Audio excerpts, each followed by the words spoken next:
now be an opportunity for silent prayer or meditation.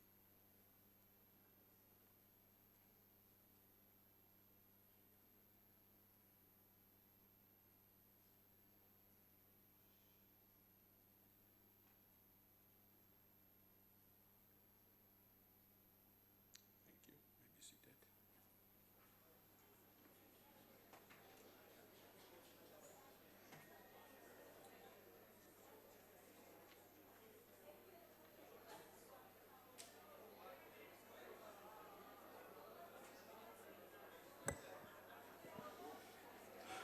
Honorable members, before we proceed with today's business, I wish to announce that the vacancies which occurred in the National Assembly due to the resignations of Ms. M.O. Makause and Ms. T.J. Mukwele have been filled by the nominations of Ms. N.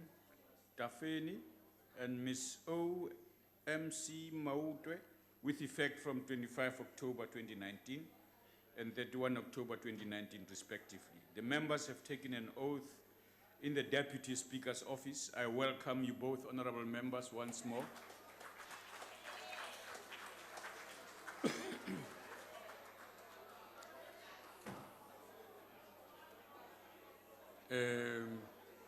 The Secretary will read the first order. Consideration of report of Portfolio Committee on Justice and Correctional Services on promotion of access to information amendment bill.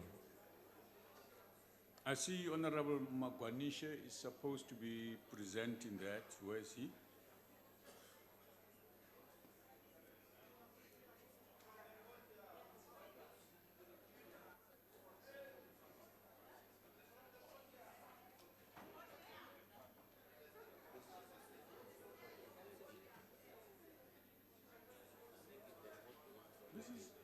It's here.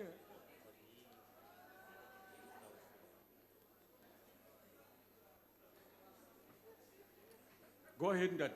Go ahead, just do it. The dummy was drawn. I suppose they thought through when they drew the dummy. Do what you have to do. The Chief Whip will act after you. Do the introduction. No. Honorable Deputy Speaker, honorable members. Point of order. What's your point of order? Deputy Speaker, the motion must be moved by the Chief Whip first. That's a bit weak. This is an important bill. Let's do it correctly. It might come back to haunt us. Nothing, so they must move the motion. He reads. We take it from there.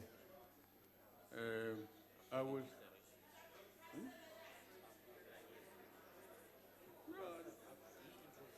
Yeah, no, it's okay, no. Honorable members, no. The business of the House will proceed as agreed to. Honorable Magwanishe, you will introduce the bill, sir, and we will talk after you.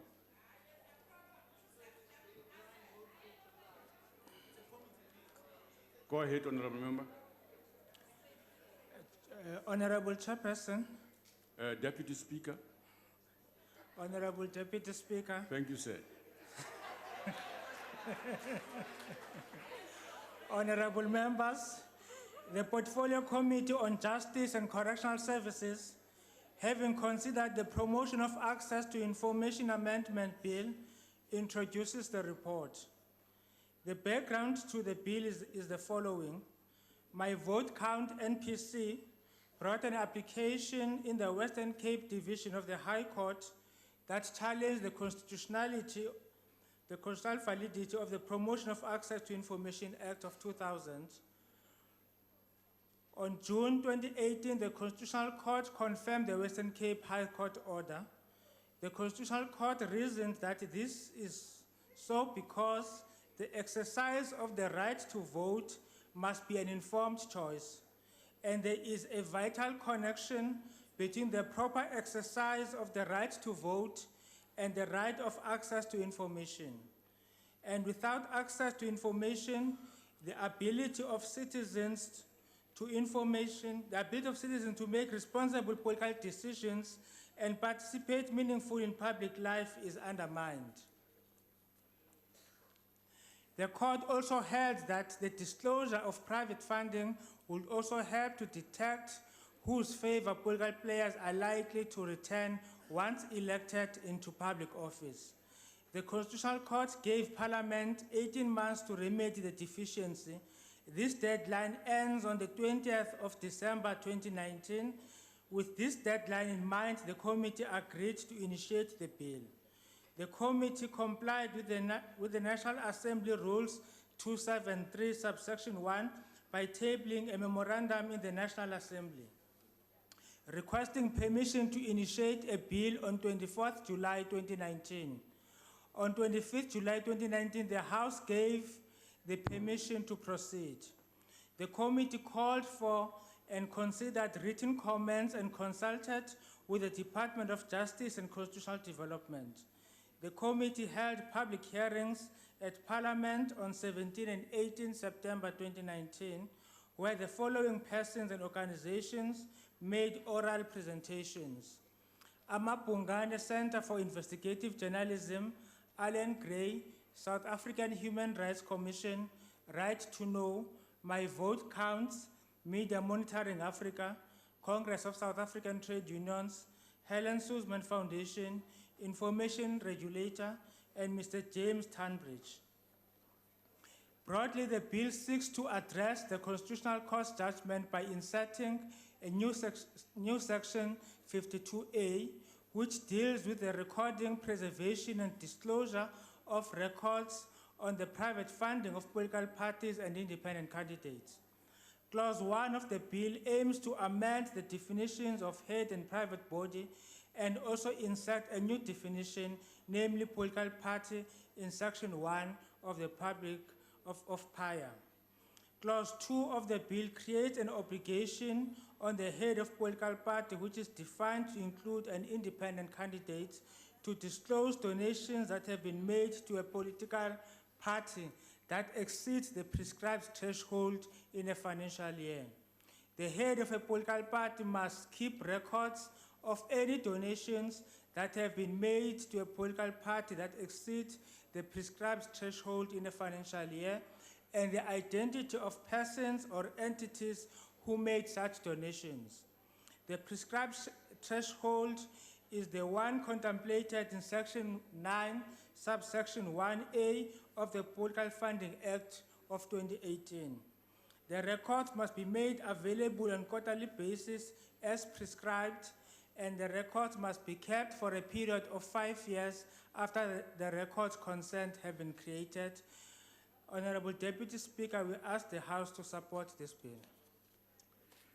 Thank you. I now recognize the Honorable Chief Whip. What do you want us to do, Madam? Thanks, Honorable Deputy Speaker. Deputy Chief Whip. Deputy Chief Whip. Thank you, sir. I move that the report be adopted. Honorable members, the motion is that the report be adopted. Deputy Speaker, the DA would like to make a declaration, please. All right. A declaration, have you been requested? Go ahead, Honorable Member. Thank you, Deputy Speaker, honourable members. The purpose of this bill is to give effect to the order of invalidity made by the Western Cape Division of the High Court and confirmed by the Constitutional Court made in the matter of My Vote Counts versus the Minister of Justice in 2018. The order of court declared the Promotion of Access to Information Act invalid to the extent of its inconsistency with the Constitution by failing to provide for the recording, preservation and reasonable disclosure of information on the private funding of political parties and independent candidates. The Constitutional Court further ordered Parliament to amend the Principal Act within 18 months, which period ends on the 20th December this year. The bill addresses the court judgment by inserting a new clause 52A. In addition, certain definitions in the Principal Act are being amended in order to include political parties and independent candidates in those entities who have a duty under the Promotion of Access to Information Act to make available information to the public. However, unlike in the case of other institutions, political parties and independent candidates will not only have a duty to keep proper record of private funders, but also to make it available to the public free of charge at regular intervals. Only time will tell what the impact of this legislation will have on the ability of political parties to source private funding. specifically opposition parties in a young democracy like ours. However, an even bigger concern is the fact that the statutory body tasked with the monitoring and enforcement of obligations in terms of the Promotion of Access to Information Act is the Information Regulator, which still, as we speak, more than 5 years after it was created by law and more than 3 years after the appointment of the first commissioners, is still only a paper tiger. The bureaucratic and technical delays of the proper operationalization of the Information Regulator bodes ill for the compliance with the legislation now under discussion. According to the Human Rights Commission, tasked to deal with the monitoring of PIA compliance up to now, has reported year in and year out that there is a general and systemic failure to comply with the existing reporting obligations. Sadly, there is therefore a big likelihood that enforcement of the duty to make public may fall by the wayside. A lot more attention will be able to be given to the functionality of the Office of the Information Regulator if this piece of legislation is to ever mean anything at all. Nevertheless, the bill both gives effect to the judgment and is also constitutional, and the DA supports the bill. Thank you. EFF.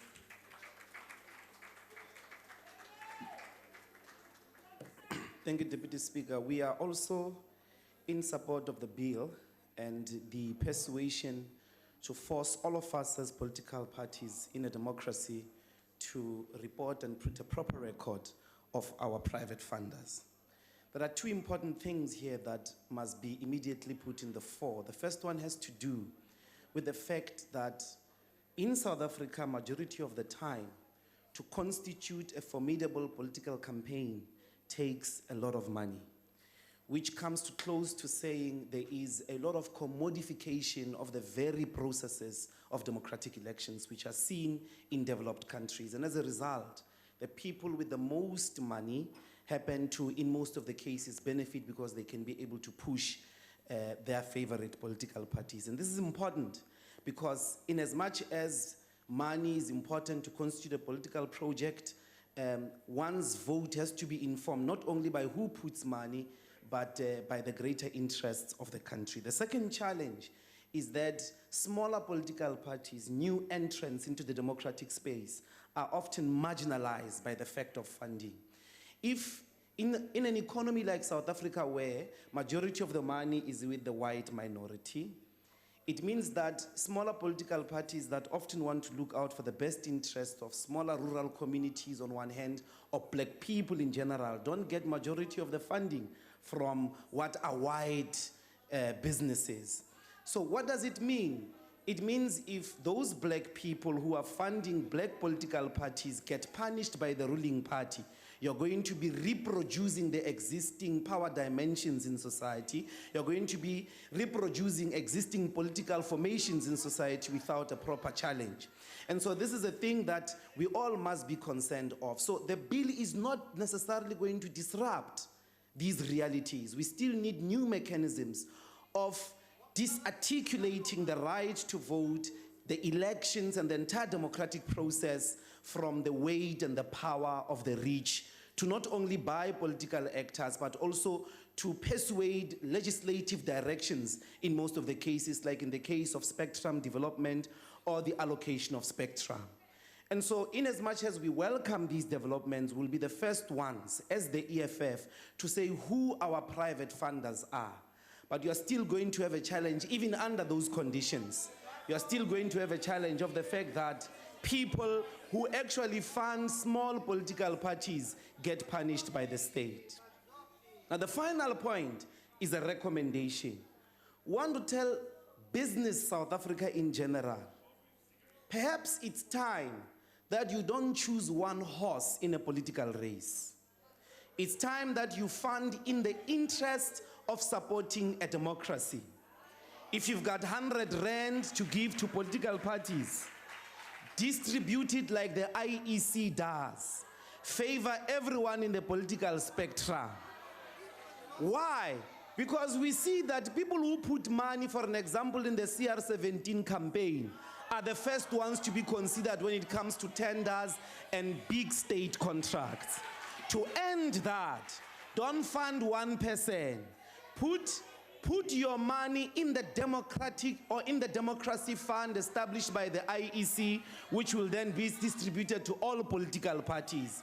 In that way, our democracy may function better without the power and the greed of the capitalists, who at the moment in society remain wide and are just reproducing the status quo in as far as economic balance of forces are concerned. The EFF supports the bill. Thank you very much. IFP.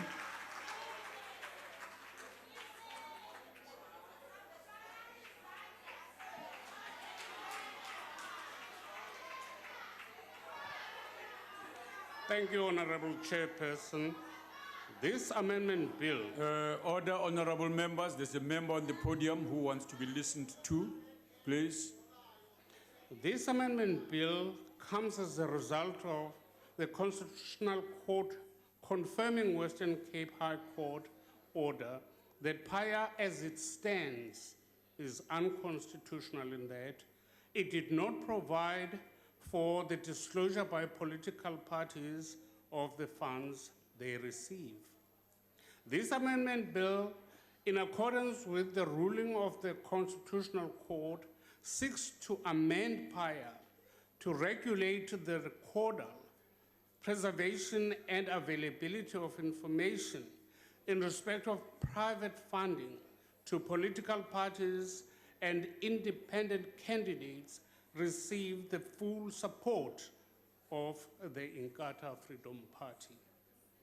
While the bill is adequate in respect of accounting records that must be kept in respect of contributions made to the party, as well as disbursements made by the party, it does not deal with funding received by individual party members when they are contesting leadership positions within a particular party. This bill may have been a missed opportunity in respect of the above, but we do agree that the threshold of 100,000 rand, in respect of which accounting officers are required to now comply with in respect of making financial information available to the public, is reasonable, as was determined by the court. We compliment the committee for their speed and efficiency in complying with the amendment bill within the Constitutional Court order time frames. I thank you. Thank you, Honorable Swart. ACDP. Thank you, Deputy Speaker. Deputy Speaker, the ACDP rises in support of the PAIA Amendment Bill, and we wish to commend the perseverance of My Vote Counts all the way to the Constitutional Court to obtain access for ordinary citizens to information on political party funding. Now, the Political Party Funding Act regulates how to fund political parties. This PAIA amendment must be read with that act, but deals with accessing information in the hands of political parties. And the importance of this was emphasized by the Constitutional Court, which stated unambiguously that, quote, information on the private funding of political parties is essential for the effective exercise of the right to make political choices and to participate in the elections. Now, submissions on the bill contained concerns about the threshold of 100,000 rand, which required disclosure of the donor and the amount involved. The concerns were that the Funding Act left the threshold to regulation. In addition, it was felt the threshold was too high. It was also argued that the threshold should be set by regulations in the PAIA Act itself. The committee, however, decided to leave it as it was. There was also an argument that the period of preservation for records should be 7 years and not the 5 years in the amendment bill, to be consistent with the provisions of the Companies Act. Again, the committee kept the provisions at 5 years. Now, notwithstanding the enactment of this PAIA amendment bill, South Africans still struggle to exercise their rights to access information in the private and public domains. And we in the ACDP look forward to the greater empowerment and capacity being given to the information regulator. The recent focus on political party funding provides ordinary citizens a valuable opportunity to consider the broader implications and principles of transparency and accountability. It is crucial to know who funds political parties and what influence they bring to bear on such parties, particularly those in government, where lucrative state contracts are at stake. As has been said, procurement is the name, corruption is the game. The ACDP supports this bill. I thank you. Thank you. Honorable Gallo.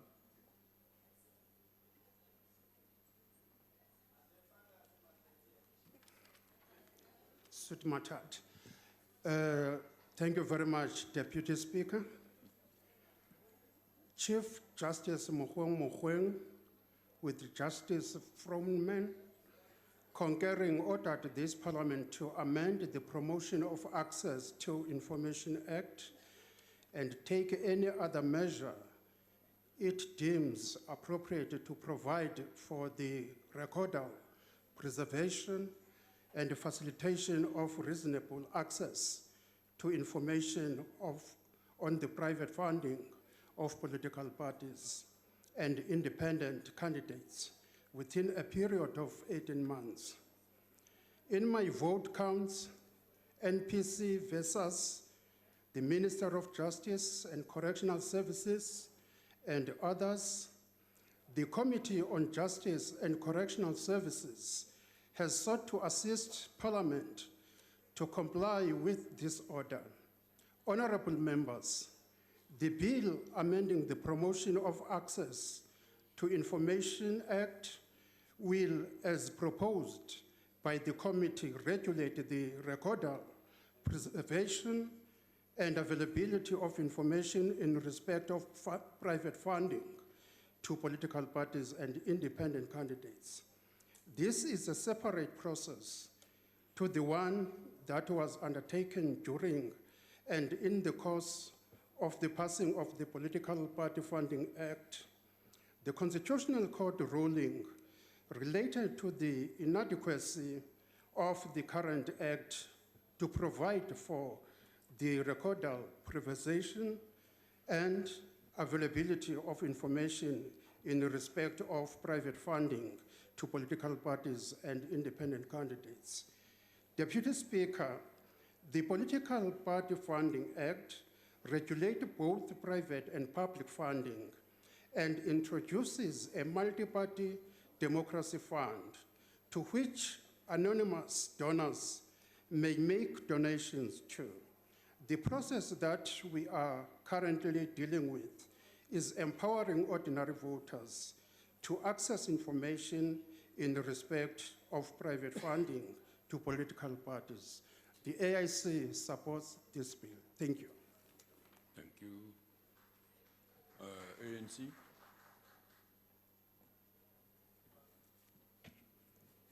Thank you, Deputy Speaker. The African National Congress rise in support of the Promotion of Access to Information Amendment Bill.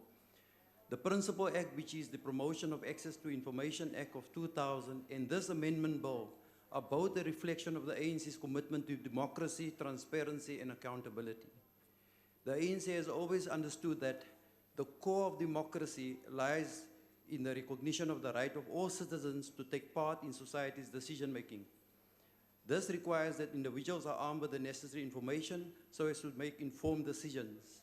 Coming from an undemocratic and secretive apartheid era where access to information was restricted from the majority of South Africans, the right to vote and to access information is, as contained in Section 19 and 32 of our Constitution, respectively, are some of the achievements of the democracy we enjoy today. Deputy Speaker, in other words, the bill under consideration today speaks not only of the fundamental rights of access to information, but also seeks to strengthen that which lies at the very heart of our democracy, that being the right to vote.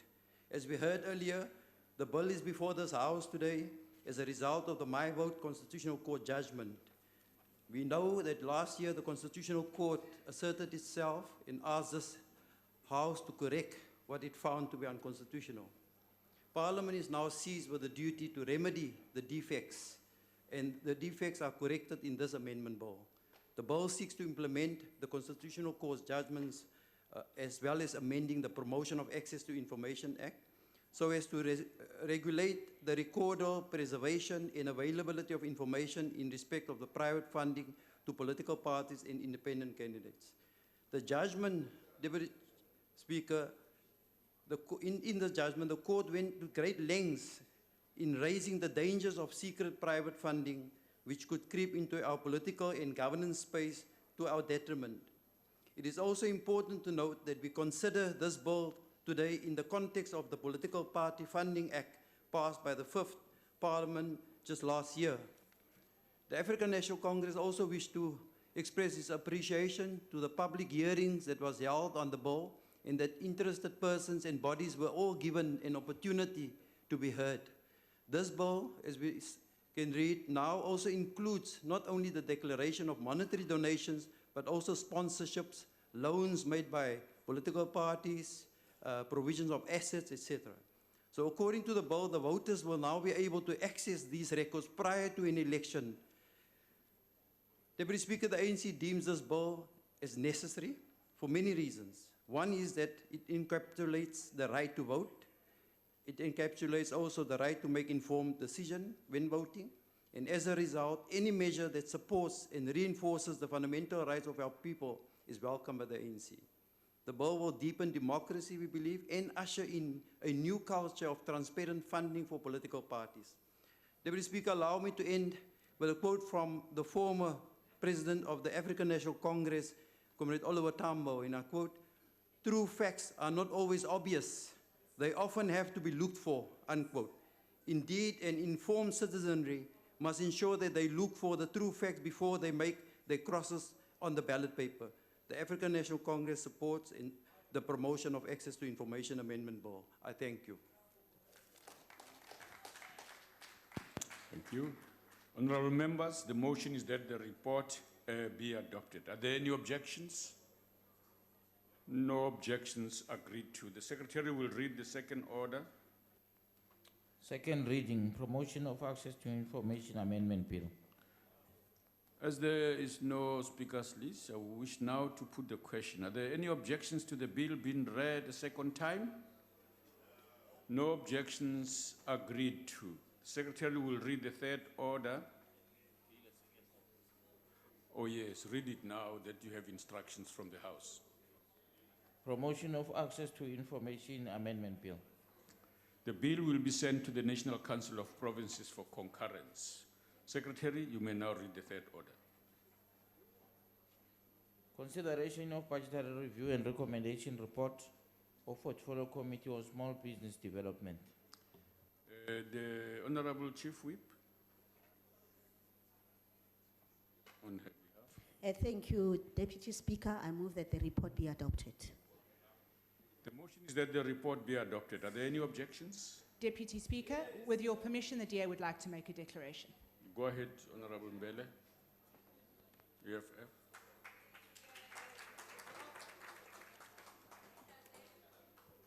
Ngiyabonga, Sekela Somlom. The Democratic Alliance has always maintained that small business development is not a policy imperative that should solely be confined to a single part of government. Thus, our position that this department is entirely unnecessary.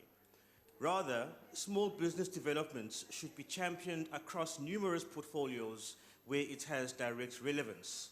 From Home Affairs, where we should have a startup visa regime to incentivize foreign investors to bring in capital and start small enterprises, to tourism, where large numbers of small businesses make up the tourism sector, such as guest houses and tour operators.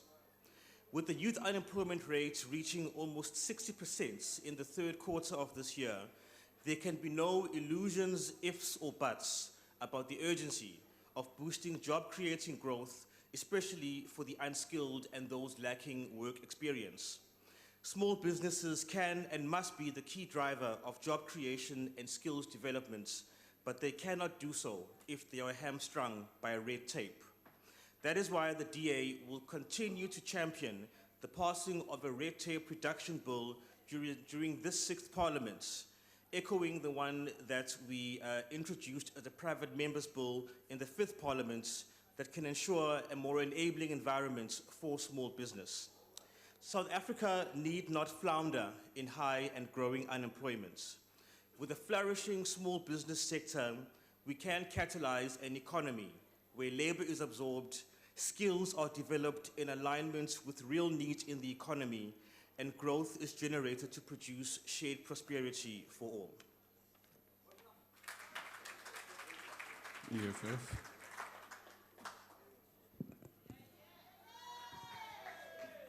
Deputy Speaker, the Department of Small Business must be shut down. It is an unnecessary layer of administration. This department does not help small businesses. In 2016, Babaga Tutuzani and Jamnandas promised a new public procurement bill which will assist to set aside 30% of small businesses. And that was a lie. It was never the intention in the first place.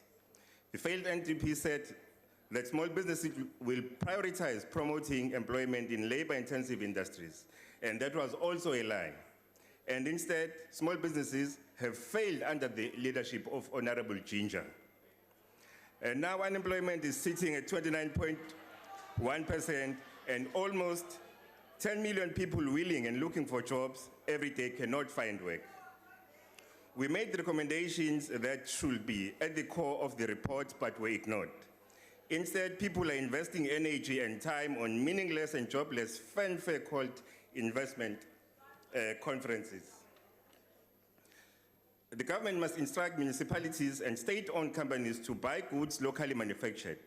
If it's a hospital and it's based in Maritzburg, all its linen, bedding, and patients' clothing and food for patients must come from the local farmers and manufacturers, and majority of them must be women and youth-owned. The majority of small businesses, especially manufacturers, cannot get their products to shelves in malls privately owned. Government must start building malls to expand the shelf space for locally manufactured products. It must also build malls at municipal level. Lastly, let's close the department and move back its functions to the Department of Trade and Industry and ensure that small businesses are at the center of South Africa's industrial policy. The EFF vehemently rejects the budget review and recommendation report of the Portfolio Committee of Small Business Development. IFP.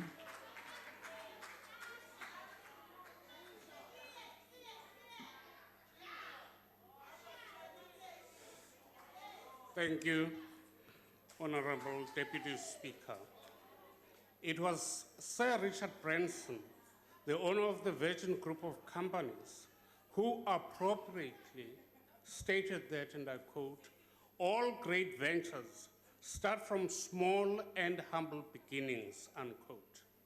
It all begins with an idea, an innovation, a way of doing something better, doing it faster and more efficiently in providing the customer with a much-needed product or service. In so doing, employment opportunities are created, economic growth is generated, and citizens are lifted above poverty lines.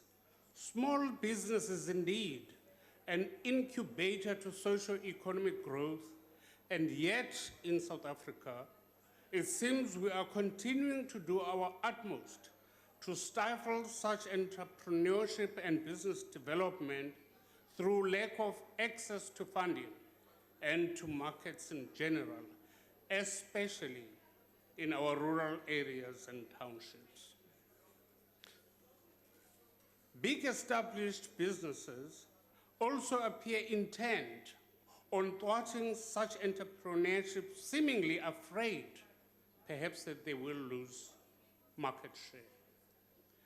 This mindset requires realignment in favor of small local business, as does the current thinking around financing startups that are deemed to be too risky for our banks to finance. CIFA appears woefully inadequate, despite government's assurance that funds will be provided more readily. So what should government be doing? Unfortunately, your time is finished. You can't tell us what government should do. The IFP will support the BR. Thank you very much, Honorable Member. FF Plus. Thank you, Honourable Deputy Speaker. Honourable Deputy Speaker, this department has been a failure from the start. Firstly, small businesses are the backbone of our economy and are very important. But the fact of the matter is that all government departments should be creating a conducive environment for small businesses to strive and be developed, not only one department. This one department does have certain incentives and certain programs aimed at developing small businesses and creating access to funds for those small businesses. The problem is that this department allows those programs and funds to be misused and abused. The AG found that there's no measures in place to prevent one beneficiary from applying more than once to these financial schemes, and that there's no measures in place to prevent government officials to also apply for these incentives which they are not allowed to do. So this department is a complete failure. It's a failure that's failing our economy. It's not doing what it's supposed to do. This department should not exist. It's a black hole for taxpayers' money, and at the end of the day, small businesses and those people that should be benefiting from these schemes are not benefiting. A small elite are benefiting. The AG goes further to say that there's non-compliance, that the department is not complying to the measures and to the legislation and regulations in terms of the incentive schemes. This is unacceptable, and this department should be shut down immediately. I thank you. Honourable Misha.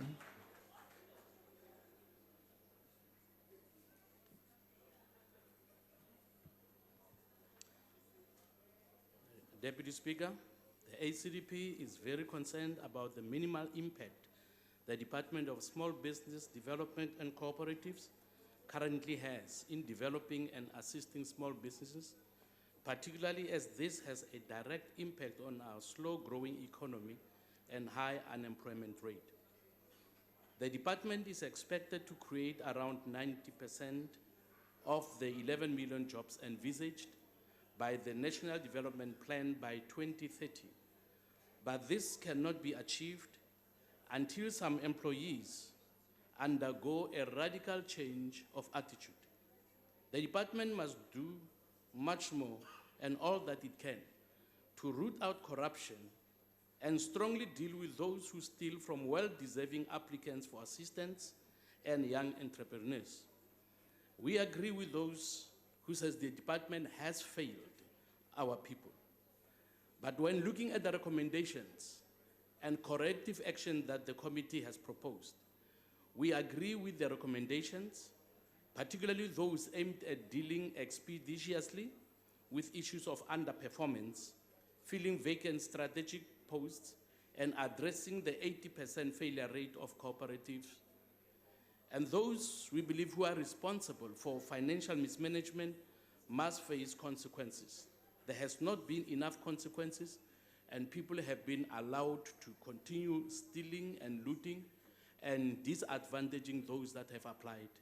So the ATU believes if the recommendations that have been given would be taken seriously and implemented, that there could be a change and a turnaround in the department. Thank you. Honourable Kalu.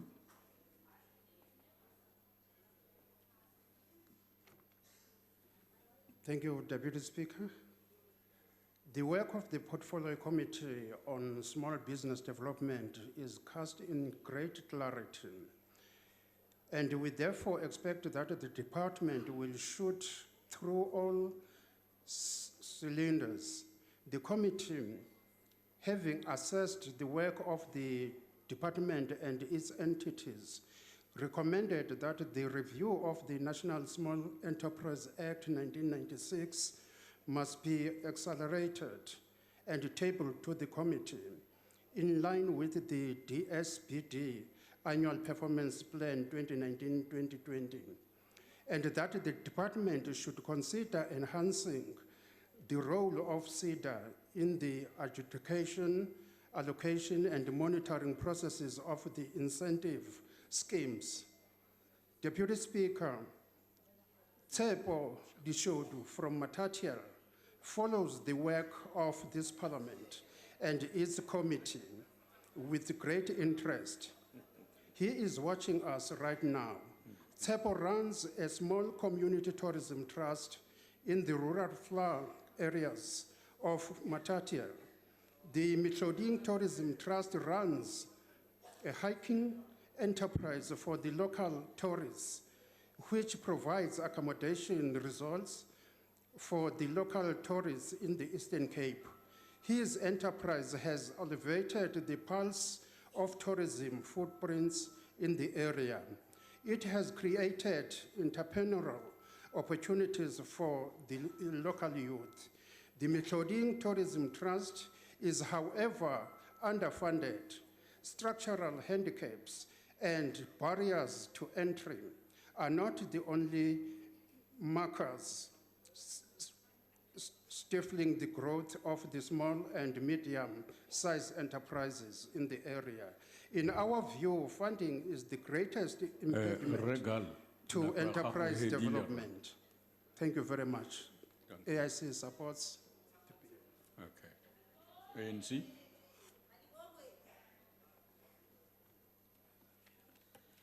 Deputy Speaker, the African National Congress supports the Budget Review Recommendation Report of the Portfolio Committee of Small Business Development.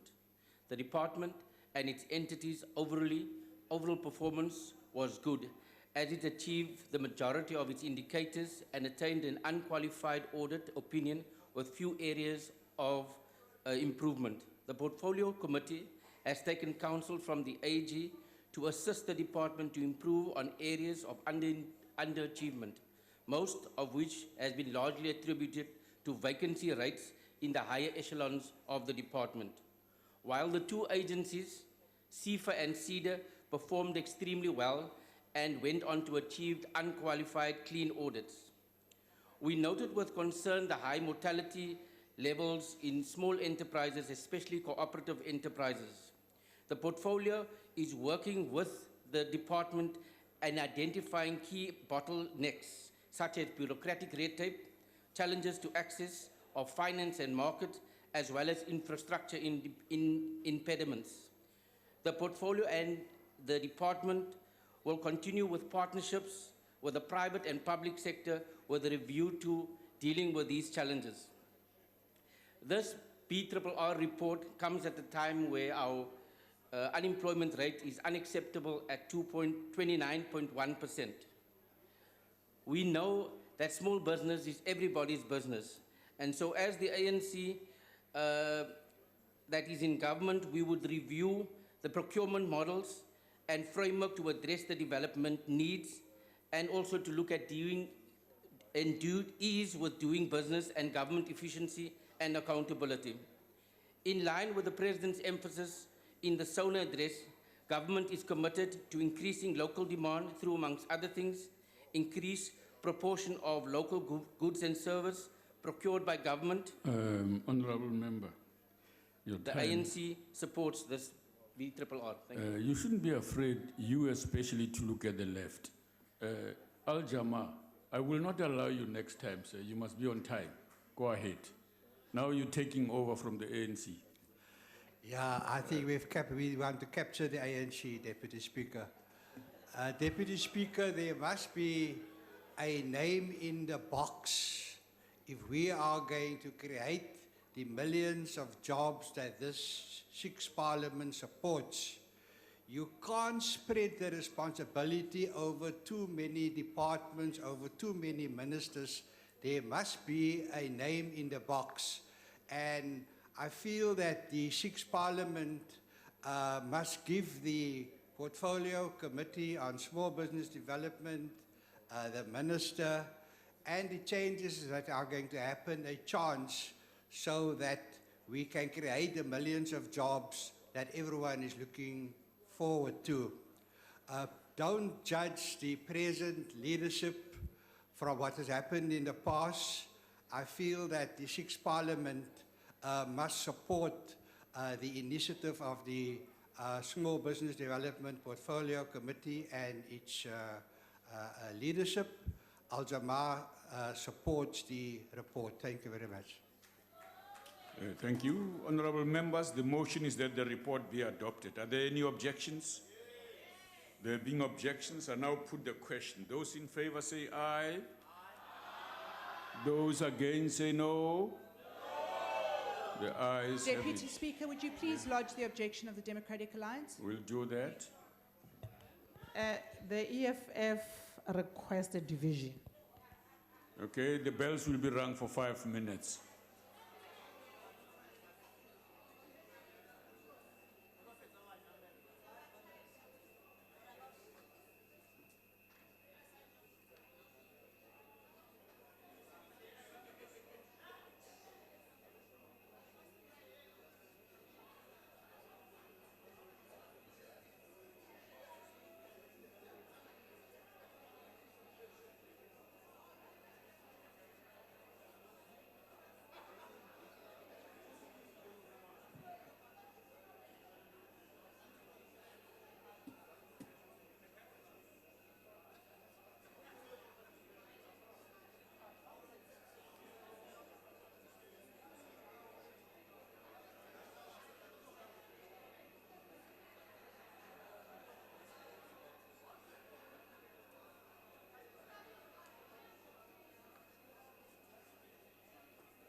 Honorable members, please settle down, take your seats.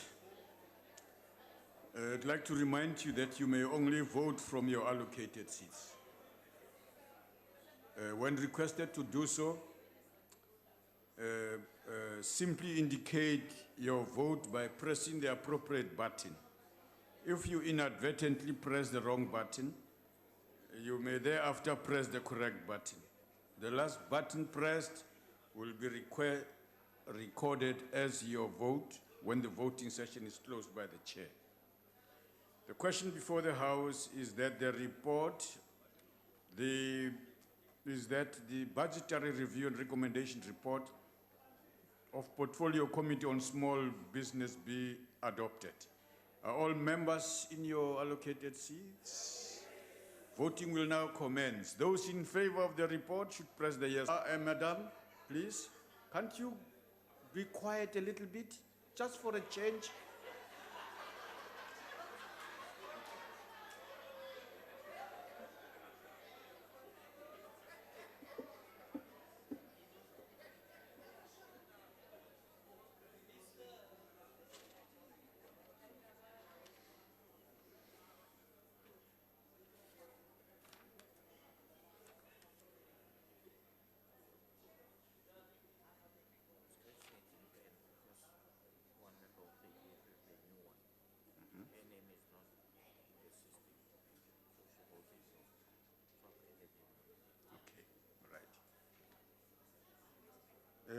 The yes vote 138, no vote 95, abstain 1.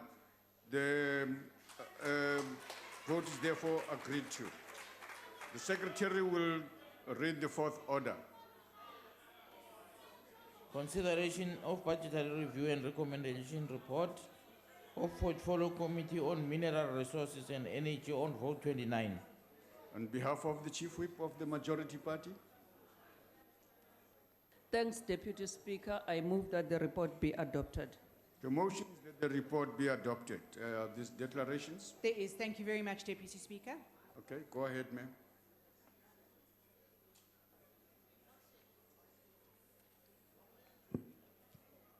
Thank you, Honourable Deputy Speaker.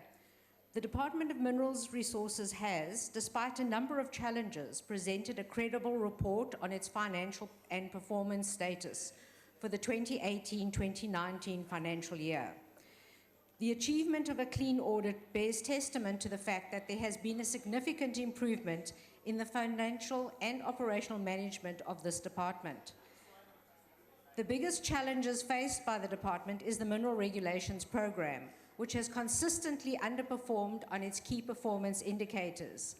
In 2017-2018, the program achieved just 59% of its objectives, and although this is improved to 67% in the year under review, it still falls far short of where it should be. This is especially true as the program forms the heart of the department's mandate.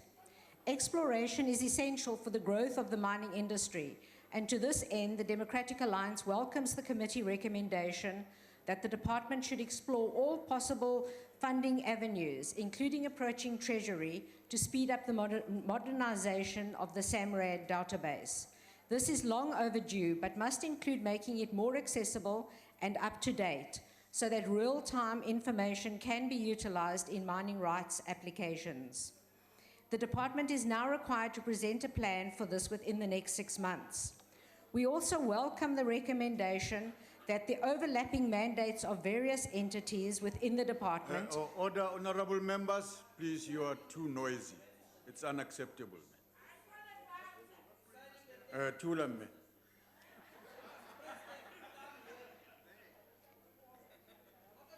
Go ahead, honourable member. And for that matter, within the Department of Energy be reviewed. Not only has this resulted in a duplication of effort and in some cases operational paralysis, but it is very costly as well. We need a leaner department and entities that are laser focused on delivering on their objectives. The Democratic Alliance is pleased to be able to support this vote. EFF.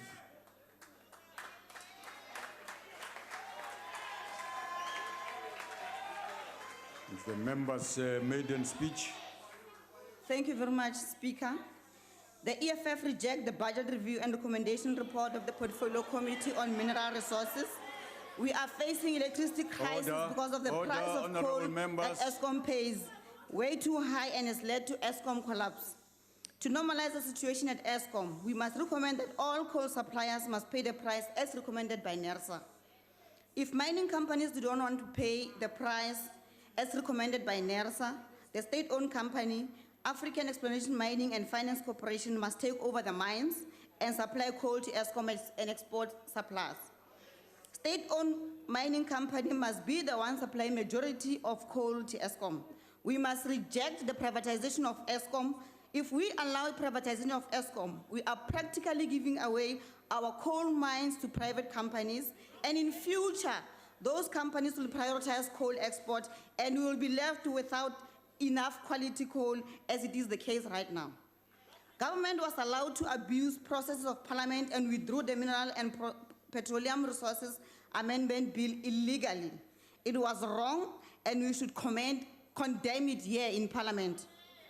We should recommend a committee bill to make sure that the MPRDA is back in Parliament and is passed into law. The EFF rejects this BRRR report. Thank you, Speaker.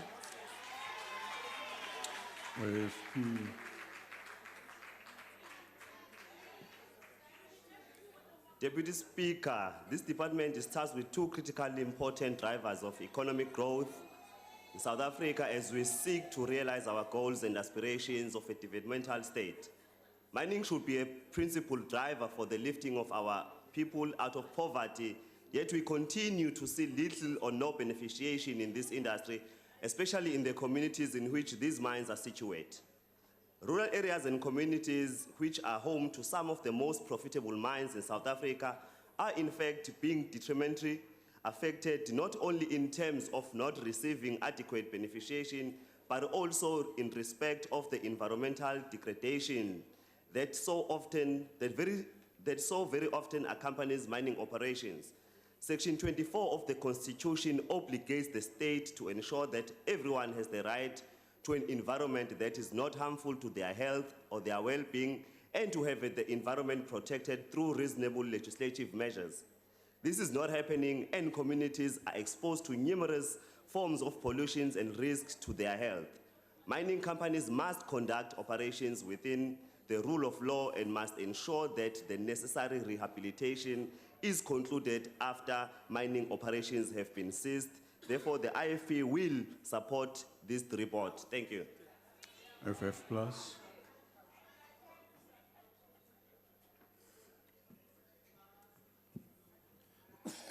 Meneer die adjunct speaker, mynbou het 'n donker kant en dit het 'n blink kant. Mynbou se blink kant kan 'n mens sien wanneer dit daartoe lei dat die ekonomie aan die gang gesit word, dat daar werk geskep word en dat die land waarbinne dit plaasvind in werklikheid oorgaan van 'n mynbouland na 'n industriële land, na selfs 'n ekonomie wat deur dienste gedryf word. Dit is tot 'n groot mate wat ons in Suid-Afrika sien. Maar die donker kant van mynbou is wanneer die delfstowwe opraak, uitgeput raak en daar 'n beskadigde omgewing agtergelaat word en gemeenskappe wat in die steek gelaat word, gemeenskappe wat doodgewoon in duie stort. Dit is ook iets wat in Suid-Afrika gebeur. As ons na die twee voorbeelde kyk, kan ons sê aan die blinkkant het die mededingendheid van Suid-Afrika as 'n beleggingsland vir mynboubeleggings gestyg van 81 uit 83 lande, wat dit 2 jaar gelede was, na 56 uit 83 lande. En daarvoor moet 'n mens krediet gee dat daar 'n groter mate van beleidsekerheid is en dat dit nou afgedwing word dat stemmings oor stakings in die geheim geskied. Met ander woorde, dat mense nie geïntimideer kan word om te staak nie. Aan die negatiewe kant is die omgewingsimpak daar vir almal om te sien en daar is... Just hold on. Yes, honourable member. I'm sorry, Deputy Speaker, but the member shouted loudly, "Jy lieg nou." I don't think that's parliamentary. Who's that? Who's that? Chairperson. Honourable Deputy Speaker, Yes. It's the Honourable Deputy Minister April. He can stand up and say so. Deputy Minister of Coal. Honourable member, did you say that? Deputy Speaker, I never said anything like that. Honorable member. Deputy Speaker. Deputy Speaker. Yes. Honorable member, yes. We heard him very loudly Okay, from right, there. right. So he's Honorable misleading member, the House. If you said it, you better withdraw now. Honorable Speaker, I said, ye big no. Big. Honorable members, allow me to go into the Hansard. We will come back to that point and rule on it. Yes. Honorable member, yes? May I address you before you look into Hansard? Yes, yes, I go want you to ahead. take note that the member first denied that he said anything. Then he acknowledged that, and now he's saying that he said something else. He first denied it should say something to you. Okay, thanks. We'll look into that, yeah. All right, yeah. Deputy Speaker. Yes? It won't be on Hansard. Because Hansard would have meant you spoke into the mic. Honorable member. There's no way of investigating that on Hansard. Honorable member, that's a dangerous It's a assumption. I fact. request you to sit down it's a and not fact. do that, yeah. It's a dangerous assumption. It's a Let's go and check Hansard. We will come back and tell you whether we caught it or we didn't. And if we didn't, because of what we are saying, we will tell you.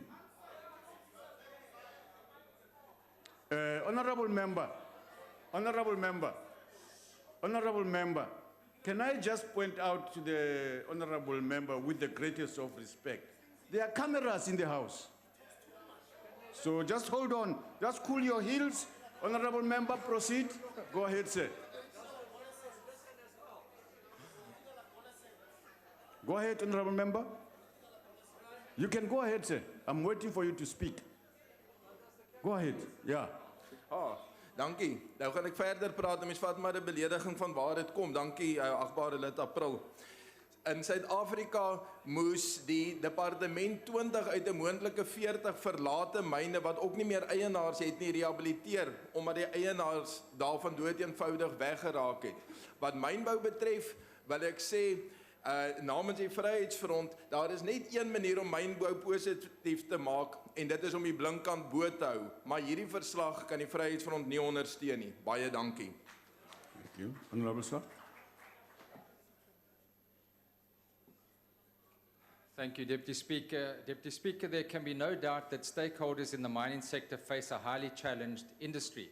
Corruption and policy uncertainty have in the past resulted in a drastic reduction in fixed investment in mining. The ACDP, however, welcomes the improvements in this regard and the degree of policy certainty that has now been introduced in this new administration. The mining industry also faces variable commodity prices, mounting costs, and logistics issues. It is an industry that must be supported, given that the mineral sector contributes about 7% of gross value added of the country. It is also responsible for more than a quarter of foreign earnings from the exports. And it is a matter of great concern, the number of jobs that had been shed over the last 5 years, where the number of employed persons is almost halved in this industry. So clearly it does need protection. The ACDP appreciates the work done by the Mine Health and Safety Council. While certain South African mines are the deepest in the world, every life lost on our mines is tragic, and every step must be taken to safeguard the lives of mine workers. Research and development in seismic activity must be improved and properly resourced. We also understand from the report that there are serious issues negatively affecting miners and communities, especially in the Mpumalanga province, that require urgent attention. Another challenge highlighted in the report is weak legislation in combating illicit trade in precious metals and diamonds. The country, according to reports, is losing billions of rands in this practice, and far more needs to be done in this regard. It will be crucial for the committee to ensure that its recommendations are complied with, particularly now that two departments have been joined together, and this will result in a much heavier workload.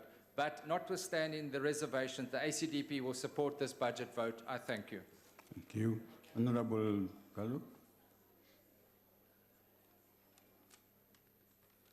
Thank you very much, Deputy Speaker. The Department of Mineral and Energy has its work cut out for it. The minister is technically running two departments. if one considers the fact that the work of the Energy Department had to be transferred under his portfolio. The Minister has therefore been thrown a spanner. The Portfolio Committee of Minerals and Energy has also worsened the Minister's overload, recommending his department to ensure the finalization of the turnaround strategies of the Central Energy Fund, Petro South Africa and NEXA, and to carefully consider the issue of overlapping mandates between entities during the merger process and provide the committee with the outcome. We know that Petro South Africa is a shadow of its former self. Its accounting and controls measures have become obsolete. Deputy Speaker, we wish to commend the Minister for his stellar leadership in the mining sector. After his appointment, Section 44 work stoppages have ceased with breakneck speed. However, the Minister's hand has been found in the cookie jar, often meddling in local disputes between the mines and the local communities, like Tolobeni in Alfred Nzo in the Eastern Cape. However, the AIC supports this report. Thank you. Go ahead, Honorable ANC.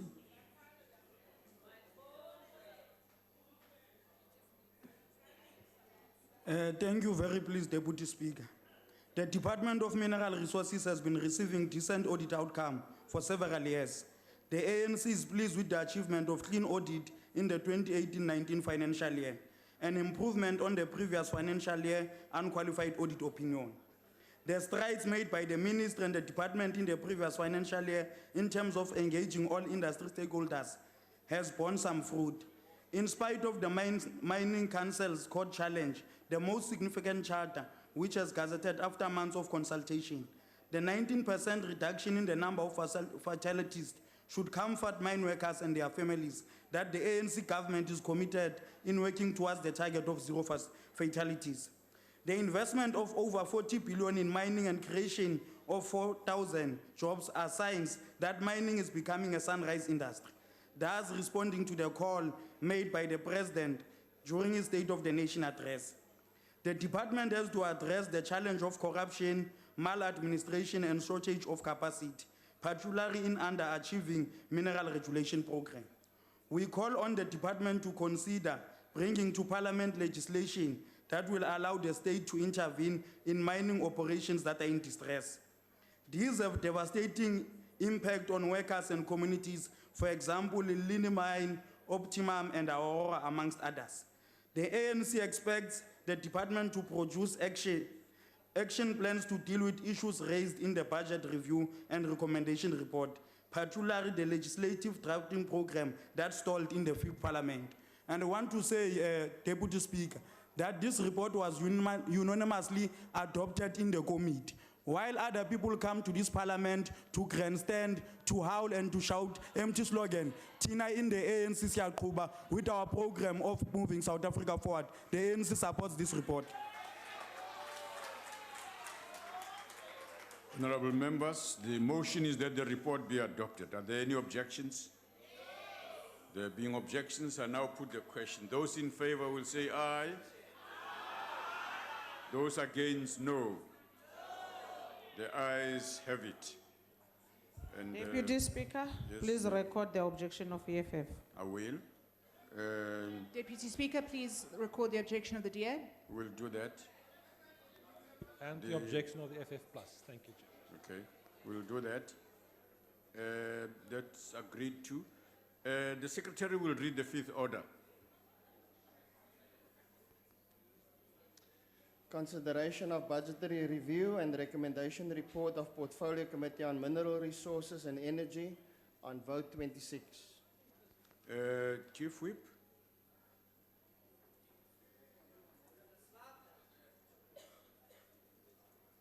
I move that the report be adopted. The motion is that the report be adopted. Any objections? Deputy Speaker, the DA would like to make a declaration. Okay. Go ahead, honourable member.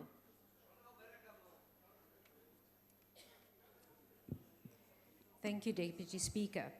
The Democratic Alliance notes with extreme concern that the Department of Energy yet again received a qualified audit with findings. The true picture emerges, however, when one examines the departmental performance metrics. Although the department spent 99% of its allocated budget, it achieved only 32% of its objectives. In the midst of this dark and disturbing report, there are, however, a few entities that need to be singled out as lone shining lights in what is supposed to be the department that keeps our country energized. The National Energy Regulator of South Africa have obtained their 6th consecutive clean audit. The National Radioactive Waste Disposal Institute also received an unqualified audit opinion. It, however, appears that these entities are the exception and not the rule, and they have succeeded in spite of the department and not because of it. The National Solar Water Heater Project, run directly by the department, has missed every single target that it set for itself and is now stalled completely, with the water heaters sitting in storage, racking up huge amounts of wasteful and fruitless expenditure. In addition to its own internal challenges, the department is failing dismally with regards to its governance of the various entities it oversees. The biggest challenge is at the Central Energy Fund and its subsidiaries, Petro SA and the Strategic Fuel Fund, which is little more than a bottomless pit of expenditure with no clear strategy or plan of action to resolve their liquidity crisis and operational sustainability. Petro SA is bankrupt and will in all likelihood run out of feedstock for its Mossel Bay refinery next year. However, the nuclear... Your time has expired. The Democratic Alliance does not support this vote. EFF.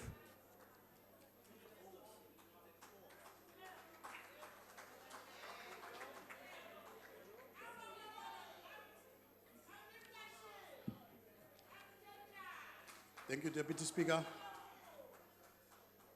The EFF reject the budget review and recommendation report of Portfolio Committee on Energy. And we do so because the report fails to appreciate the crisis which we are facing as a country. We have made a recommendation to the Portfolio Committee before, which were adopted by this House, but were all ignored. And this is why we are in this crisis. We are supposed to be making more stronger recommendation to change things. We're supposed to be recommending the cancellation of purchasing of power agreements signed with independent power producers, especially on renewable energy that are killing ESCOM. It is not a matter that must be negotiated. We were supposed to be recommending normalization of coal prices at ESCOM, that what is recommended by the National Energy Regulator. We were supposed to be calling for the arrest of people, including former ministers, who were involved in illegal sale of the country's oil that was sold at a price far much lower than its value. We know them, we saw them, they are here. We were supposed to be recommending that Petro SA be given its rightful share in the Mossel Bay discovery as part of the step towards breaking the concentration of market in the hands of only 6 oil foreign-owned refineries. All these recommendations I'm afraid your time has expired, are not honourable included in the member. report, despite the contribution that the committee made in the 5th Parliament. The EFF reject IFP. this budget. Thank you.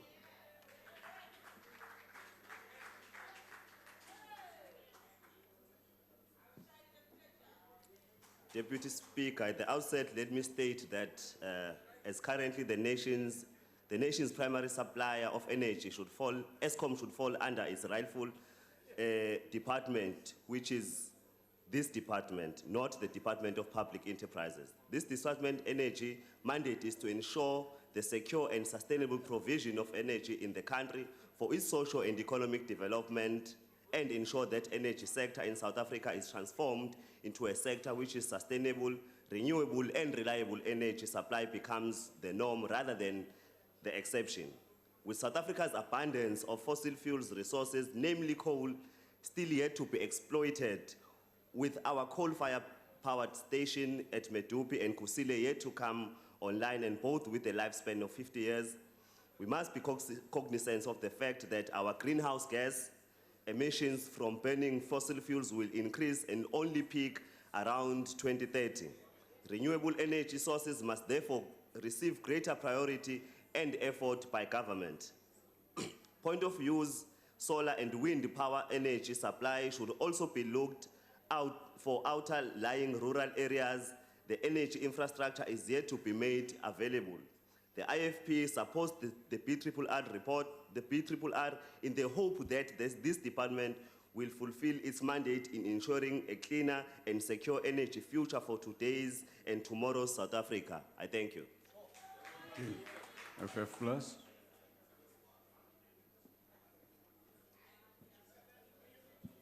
Meneer die adjunkspreker, die rol van goedkoop energie in Suid-Afrika se geskiedenis om Suid-Afrika van 'n mynbou na die mees gesofistikeerde ekonomie in Afrika te omskep, hoef skaars bespreek te word. Ons het in die verlede ESCOM gehad wat Suid-Afrika vinnig geïndustrialiseer het en geelektrifiseer het, waar die hele land en die hele ekonomie nou nog voordeel trek. Sasol is 'n teken van die deursettingsvermoë van Suid-Afrikaners en Kuiberg van die vernuf. Maar dis 'n positiewe verwikkeling dat die nuwe geïntegreerde hulpbronplan voorstel dat ons 30% hernubare krag teen 2025 moet hê. Maar as dit selfs vroeër kan gebeur, is dit net soveel beter.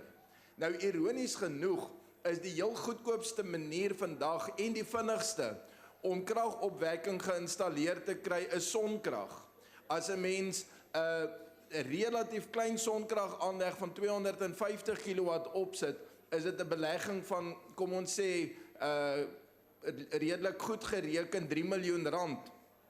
Uit so 'n belegging kan die beleggers R1,5 miljoen per jaar konservatief bereken opbrengs hê. Nou wat keer dat die private sektor en dat gewone mense dit doen? Dis regulasie wat dit keer. Op die oomblik is daar in Suid-Afrika te veel energie, mens noem dit 'n droogte. Daar's 'n geweldige droogte vir die wat dit nog nie gesien het nie. En daardie droogte se invloed kan teengewerk word deur boere en ander mense in die landelike ekonomie toe te laat om doodgewoon die krag wat hulle kan opwek op hulle eie grond in die netwerk in terug te voer. Wat dit keer is nie tegniese of finansiële aspekte nie, maar regulasie. Daarom dat die Vryheidsfront voel, ons kan nie hierdie verslag goedkeur nie. Baie dankie. ACDP.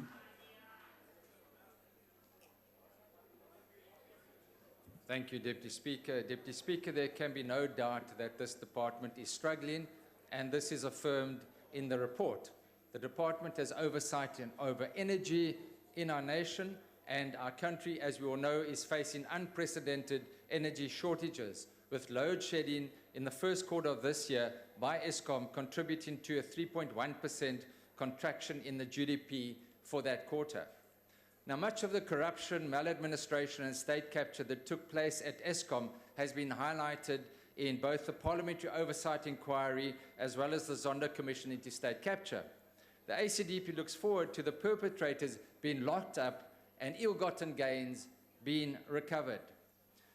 The Auditor General has for 3 consecutive years expressed a qualified audit opinion on this department, and the basis for these findings are largely due to irregular expenditure being understated, as well as material underspending of 63 million. Now, as far as the Central Energy Fund is concerned, the ACDP welcomes the court application to set aside the disposal of the sale of the strategic crude oil stock.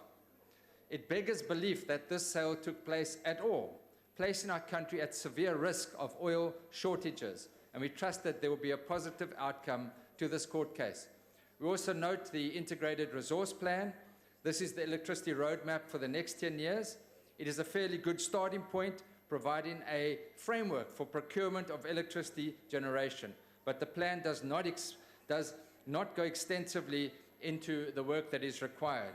And we share concerns about the decommissioning of Kruitvlei and Komati coal-fired stations, as both these stations have the highest power availability factors in the entire Eskom fleet.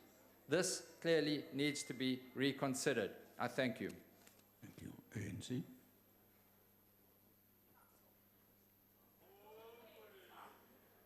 Thanks, Deputy Speaker.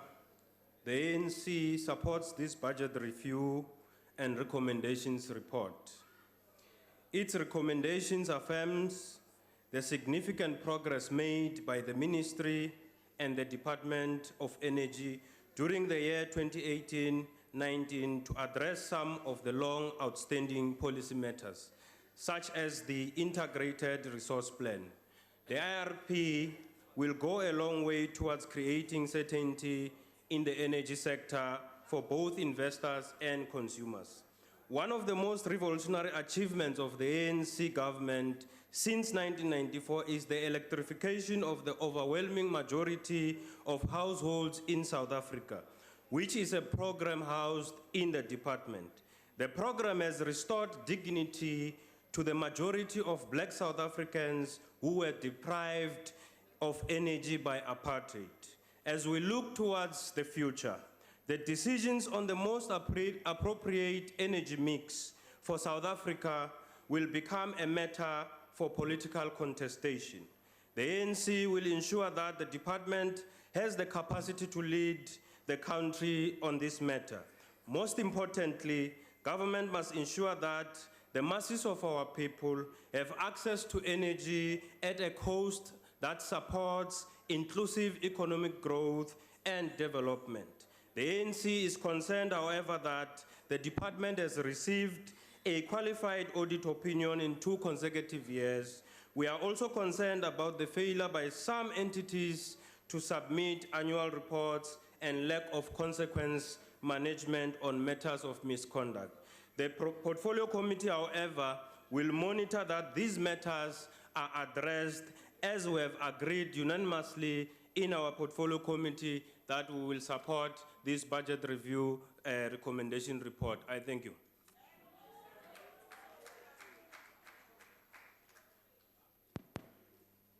The motion is that the report be adopted. Are there any objections?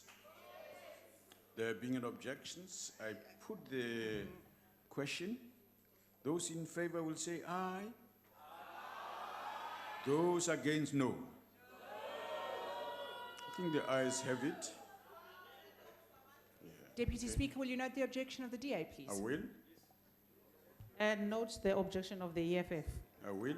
And the objection of the FF Plus? FF plus. Please note the objection. ACDP. CDP, thank you. Thank you. All right. Agreed to.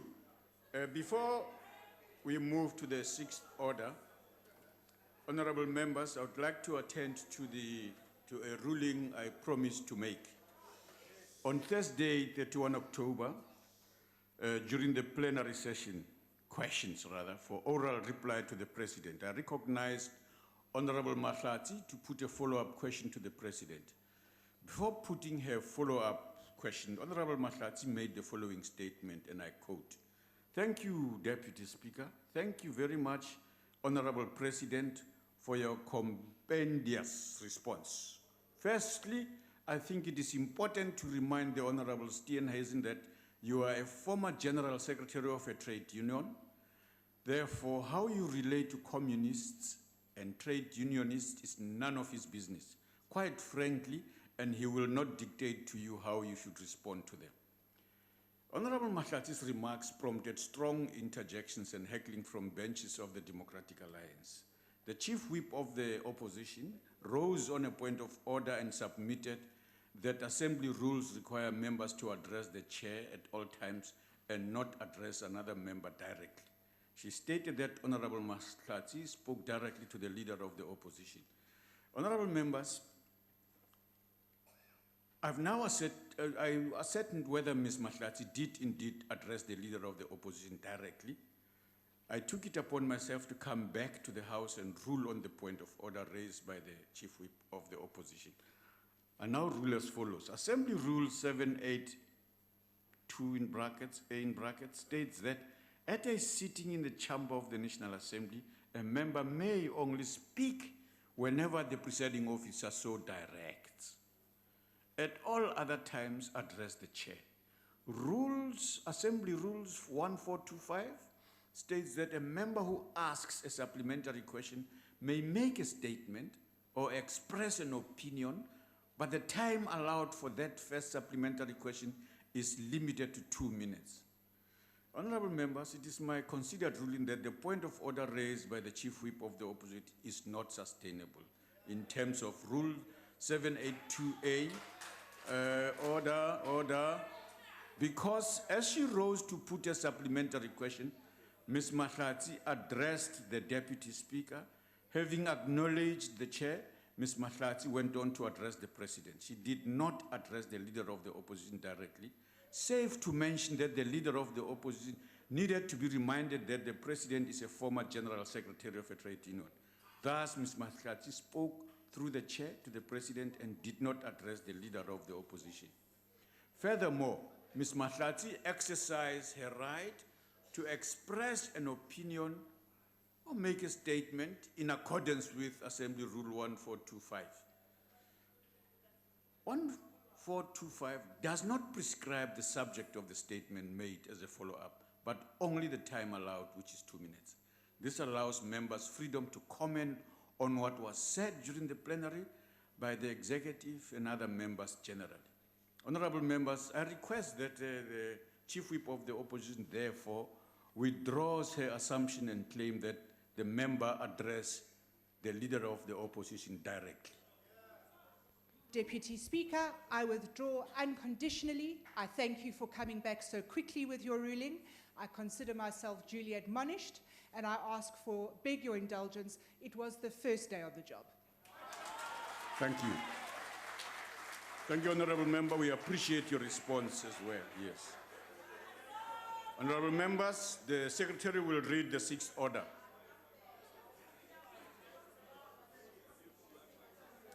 Consideration of budgetary review and recommendation report of Portfolio Committee on Trade and Industry.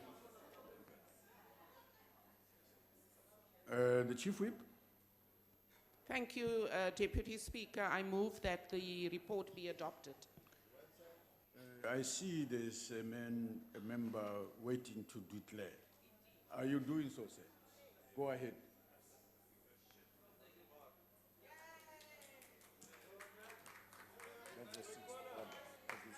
Honourable Speaker, the Democratic Alliance notes with concern the Portfolio Committee's consideration of only 4 of the department's entities' annual reports and quarterly spending trends over the previous 15 months.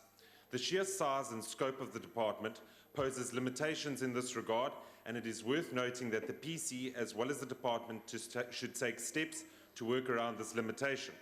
An additional concern is that the budgetary review and recommendation report should cover the previous financial year and 6 months of the new financial year. However, this was not the case as the department was not adequately prepared to provide this important information. In terms of financial performance, the DA is concerned that the Auditor General findings that the Department of Economic Development were guilty of irregular expenditure worth 214,000 Rand and an outstanding loss of over 1 million Rand as a result of non-compliance with the EDD's performance policy. The DA is extremely worried by the fact that 10 senior staff within the department are currently suspended on pay with allegations ranging from alleged fraud to gross negligence and dishonesty. Worst of all, there is a chief director who has been suspended for 729 days. The DA has submitted written questions regarding the cost of these suspensions to the taxpayer and eagerly awaits a response from the Minister. The DA will continue to ensure that the department is held to account and that the role of parliamentary oversight remains at the cornerstone of our democracy. I thank you. Thank you. EFF.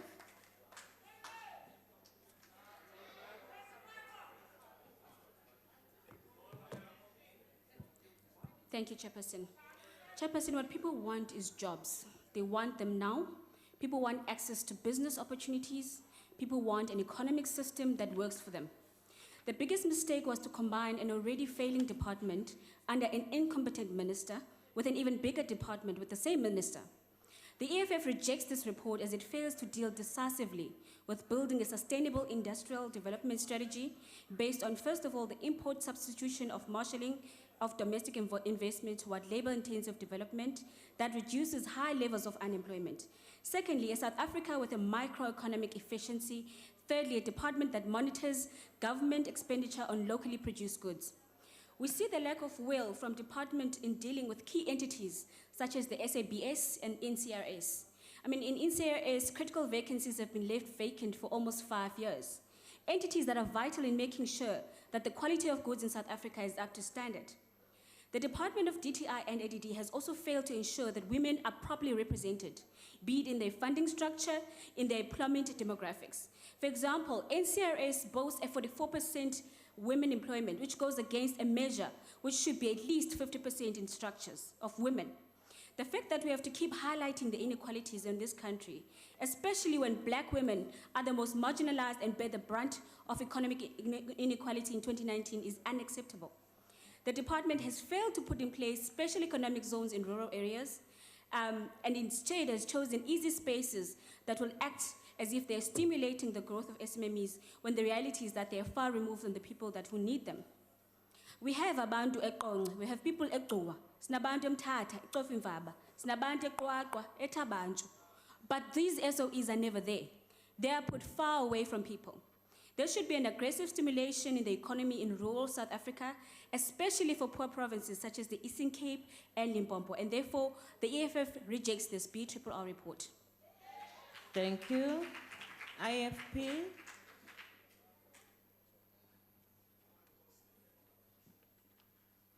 Thank you, House Chairperson. As outlined in the report of one of the key priorities for the Department of Trade and Industry is to contribute towards inclusive economic growth and job creation. Inclusive economic growth and job creation are the key components to address the tripartite challenges of poverty, inequality, and unemployment. Unfortunately, the latest quarterly labor force survey as of the 29th of October 2019 has shown an increase in unemployment in South Africa, breaking new unemployment records. If we have a closer look at our gross domestic product, we see that manufacturing production decreased by 1.8% in August 2019 compared to the same in 2018. The Minister of Finance, in his medium-term budget speech, highlighted the fact that we as the nation subsidize the wealthy for their transport and forget about those who need it the most. Believe that subsidization cannot just be dished out if it yields no benefit to the growth of our economy. Rather, it needs to be strategically spent in order to generate activity that grows our economy. In other words, subsidization must be seen as an investment into the economy and job creation. Therefore, the Department of Trade and Industry must ensure that it strategically spends its resources on creation of inclusive and enabling environment that drives industrial development. The department should take special note in this regard to the committee recommendation to, amongst others, increase its allocation for incentive programs in order to facilitate industrialization and increase job creation. Strategic investment must be Thank you, geared. Honourable Member. Thank you, House Chair, but the IFP supports the report. Thank you. Thank you. FF Plus.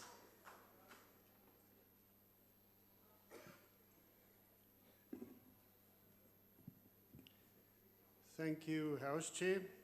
The Department for Trade and Industry is primarily responsible for developing an enabling environment that drives strategic regional and international trade, and attracts direct investment to the sustainable jobs. It is further important to realize that the department cannot function in isolation and that its ability to deliver is largely influenced by general political climate, other departments and investment trust in South Africa. Since 1994, however, the South African government has legislated the country into bankruptcy without being able to enforce these laws, while poor governance, corruption and state capture had a detrimental effect on the economy. Chair, the Departement van Handel en Nywerheid sal nie sy doelwitte behaal solank daar wetgewing en regulasies bestaan wat gebaseer is op ideologie in plaas van gesonde logiese sakebeginsels. Die instel van die suikerbelasting deur die voormalige minister van Gesondheid het reeds tot die verlies van duisende werksgeleenthede gelei en die plaaslike suikerbedryf onder groot druk geplaas, terwyl die wetswysigingswet op skuldverligting onder groot die hele kredietbedryf onder druk plaas en groot beleggingswantroue ook veroorsaak in die sektor. The future of the local cement industry is being jeopardized by substandard products largely imported from Vietnam, and ITAC should consider import tariffs on an urgent basis. The national regulator for compulsory specification is under administration, while it is supposed to be a key player in protecting public health, safety standards, and further on, the SABS has got a turnaround time of more than 400 days in certain cases. Huisvoorsitter, een van die mislukte steunpilare van die departement is die wyse waarop BBBE geïmplementeer is. Dit het reeds gefaal in sy doel. Agbare lid, ongelukkig is die tyd is nou om. As gerieflike retoriek, die V+ steun nie die verslag. Dankie. Dankie. ACDP.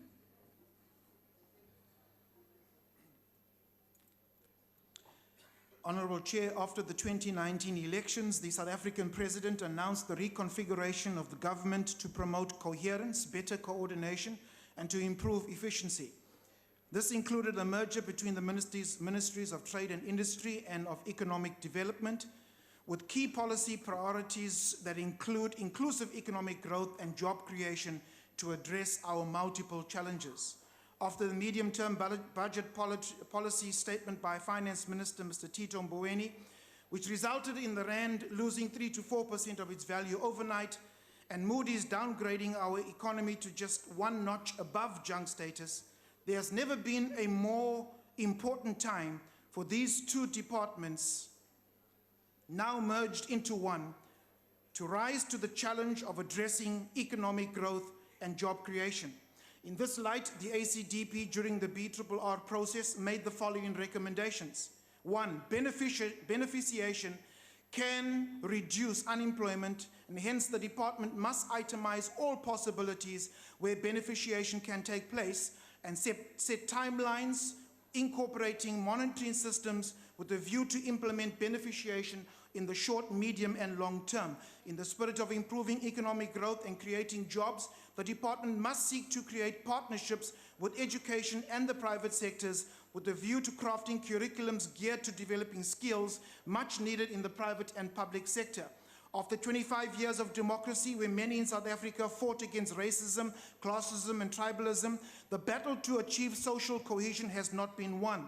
Hence, the ACDP recommends that all racial barriers policies which still use the apartheid classification of African, colored, Indian, and white be scrapped.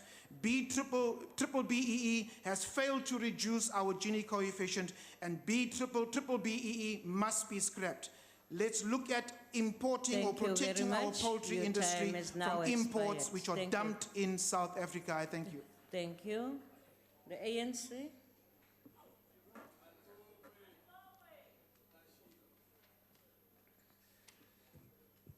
Thank you, House Chairperson. The ANC asked the House to support the report. The committee applauds the clean audit achieved by the Department of Economic Development and Trade and Industry, as well as 15 of its 17 entities. The committee remains concerned about the challenges faced by the National Regulator for Compulsory Specifications, NRCS, and the South African Bureau of Standards, SABS, given the important role they play in the South African economy.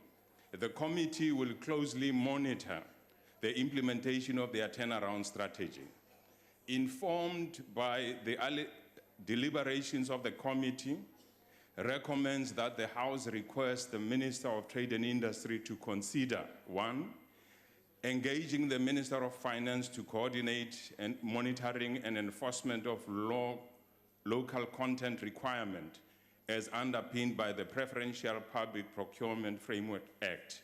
2, increasing the allocation of incentive program to facilitate deeper industrialization investment, industrial decentralization, and increased job opportunities. 3, submitting the final report of the forensic investigation undertaken by the NRCS and the SABS once these are completed. 4, increasing the government grant to the SABS to facilitate small and medium micro enterprises support and local content verification on the outer year of the medium-term expenditure framework. 5, assist the NRCS with its procurement process to implement the Information and Communication Technology Modernization Project. I thank you. Thank you. I now put the question. The motion is that the report be adopted. Are there any objections? In light of the objection, I will now put the question. Those in favor will say aye. Aye. Those against will say no. The ayes have it. House Chairperson, would you please note the objection of the DA? The objection will be noted of the DA. Please note objection of EFF. The EFF's objection will also be noted, and thus the report has been... Madam House Chair, please note the objection of the FF Plus as well. And the ACDP, thank you. They are noted, and thus the report has been agreed to. Thank you. We now ask the Secretary to read the 7th order. Consideration of budgetary review and recommendation report of Portfolio Committee on Tourism.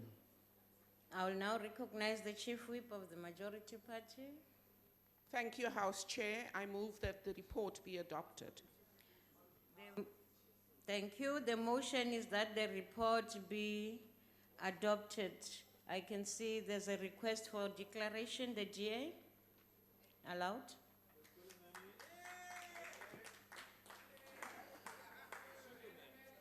Thank you, Madam House Chair. The latest data released by Stats SA confirms that the tourism sector is not growing at its full potential and is in fact regressing. There are a number of reasons for this. These include, but are not limited to, the current visa regime and visa processing issues and safety and security concerns. The statistics confirm that fewer international tourists are visiting our shores, be it from African countries or other parts of the world. Countries specifically targeted by Tourism SA have shown a dramatic decrease in tourism to our country. These include China, which has shown a decrease by 10%. German tourists have traditionally contributed high numbers of visitors to our shores, but these have decreased by 6.5%. Tourists from other African countries have also cumulatively dropped by 1.4%. For these statistics to change, the Department of Tourism needs to do things differently. As a start, it needs to coordinate more aggressively and tightly with other departments such as Home Affairs and Police, as well as entities such as Sand Parks. The time for government departments and entities to work in silos is over. In addition, the department needs to resolve the dispute with the CEO of Tourism SA. Government needs to redirect its budgets to change the image of South Africa. Activities such as the Rugby World Cup victory this weekend should be capitalized on and piggybacked on. To date, government has allowed such opportunities to be lost. This must change so that the number of international tourists to our shores can increase. This would have a knock-on effect on growing jobs and our economy. I thank you. Thank you. The EFF.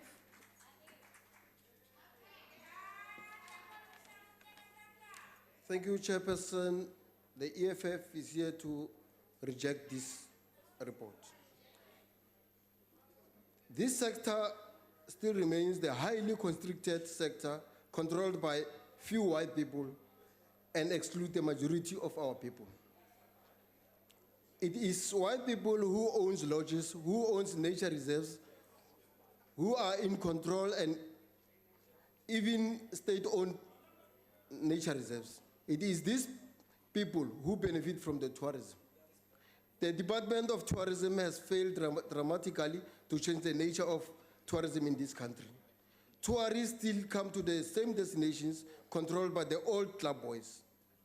We have not been able to diversify our tourist attractions to the rest of the country. Tourists still come mainly to 3 provinces, which is Western Cape, Gauteng, and KwaZulu-Natal. We have immense potential to diversify this sector to other provinces such as Eastern Cape, Limpopo, and Mpumalanga, for those who are interested in historical and heritage tourism. We have not been able to do so because the very nature of South African economy favors those who have accumulated property in the past. Further, there are no consequences for those who are resisting transformation in this country. They are aided by the government in excluding black people from the industry. To be part of the ocean economy, one must have 1.5 million in his bank account. The overall black participation is at less than 48%, and the black women ownership is at less than 10%. Black participants are only found in the poorest provinces, which are Limpopo and Mpumalanga. Western Cape, KwaZulu-Natal, and Gauteng are mainly dominated by the white people. Thank you very much. We are against the anti-transformed tourists. Thank you. IFP?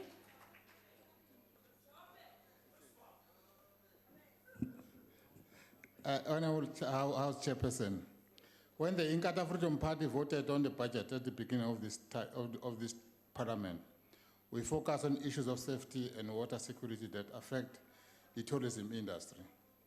To date, we see that there has been little done to achieve security in this regard.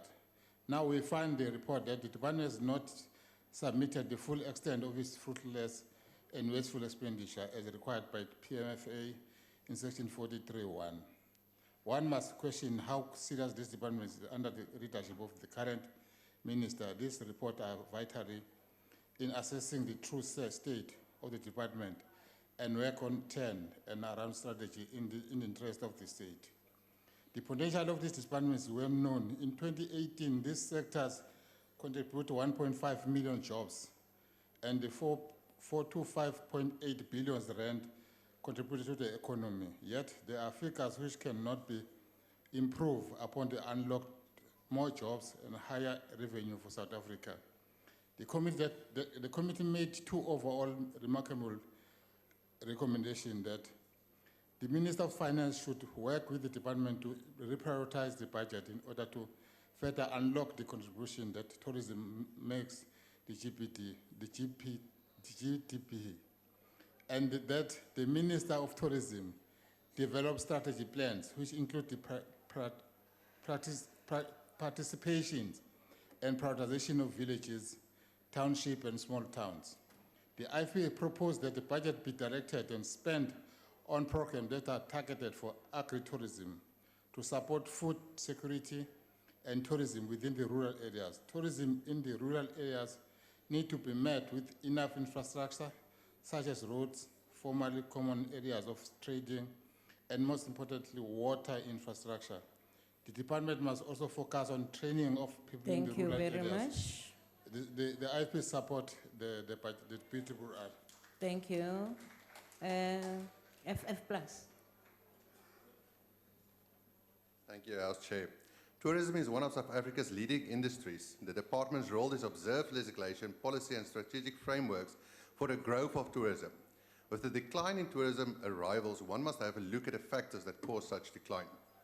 One of the great factors in crime in our country, a prestige hotel where 15 men held up guests with firearms. A stabbing to death of a 44-year-old tourist in Tafelberg National Park. the stabbing of a 33-year-old tourist that was 3 months pregnant and her husband while they were peacefully asleep in Eastern Cape, theft, property at reserves, and even tourism being followed from airports just to rob them of their personal belongings at gunpoint, hijackings, violent service delivery protests, and the latest where a rock climber was shot to death. To address the problem of crime is to see the bigger picture where departments cannot work in silos. For a healthy tourism environment, you need firstly great and responsible government, functional local government, a clean environment and action against crime with a healthy economy that favours entrepreneurship. The department must not overlook policy that appeal to all government departments where success in tourism will only be established by the united government, all giving effect to the help in tourism market back to health. We need a government that does not talk or campaign for the next election. We need a responsible government that are willing to take unpopular decisions as leaders should do. Our ANC government only wants to please their voters, a party that takes populist decisions and creating unrealistic policies where there is proof that it does not work. With a greater government, even the tourism industry can show significant growth, but only with a real leadership and great political will in government. Achtbare Speaker, Suid-Afrika is een van die gesogste toerismebestemmings. Suid-Afrika kan toeriste 'n unieke stukkie van die wêreld bied en doen we 'n beroep op die minister om 'n groter prentjie te kyk van samewerkende departemente om so ook by te dra tot een van die markte wat 'n groot rol speel in werkskeping en ekonomiese vooruitgang in Suid-Afrika. Hiermee keer die Vryheidsfront Plus die verslag af. Thank you. ACDP?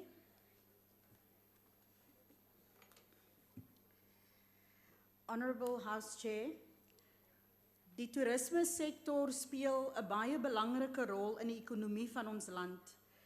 Die sektor bevat enorme moontlikhede vir ekonomiese transformasie en werkskepping deur programme wat veral vroue en jong mense teiken. Daarom verwelkom die ACDP die aanbevelings van die komitee. Tourism is a trigger for economic growth in the key areas that can transform the lived reality of those on the fringes of the economy. It gives easy access to skills development and new business development. It is a sector that carries our diverse culture and unique story to those who dare to come, in spite of what they may have heard about us. Dit is hoekom ons vandag die departement aanmoedig om deur 'n multisektor benadering die Suid-Afrika storie na die buiteland te vat. We must ensure that our strategies to combat crime is not only implemented but shared with the world. Ons is 'n nasie wat nie stil sit in ons probleme nie. Ons takel ons probleme en ons veg vir die toekoms. En dit is wat die wêreld wil hoor. We have a great story. The boys in green and gold promoted the strength of the South African brand. The department must leverage on this great story so that the realities that we face, such as crime and joblessness, by our collective efforts, does not define our country's narrative abroad. The department must tackle the issues that prevents growth of new entrants into the market, especially small business development for women, youth, and those living with disabilities in this sector.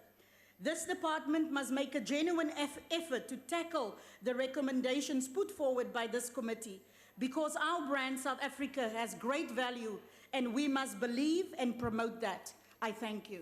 Thank you. AIC?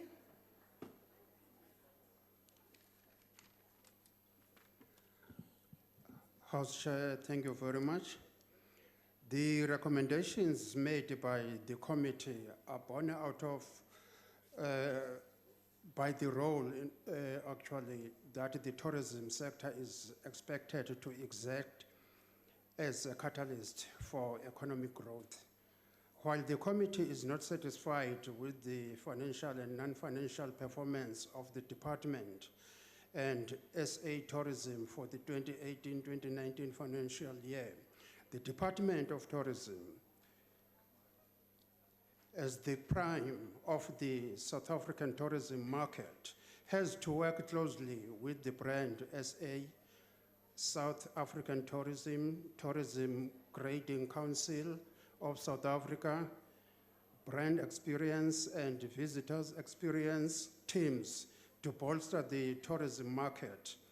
All these role players, to be fair, have, in their various roles, made great strides to contribute to South Africa as the most reliable, appealing, resilient, and competitive destination for tourism.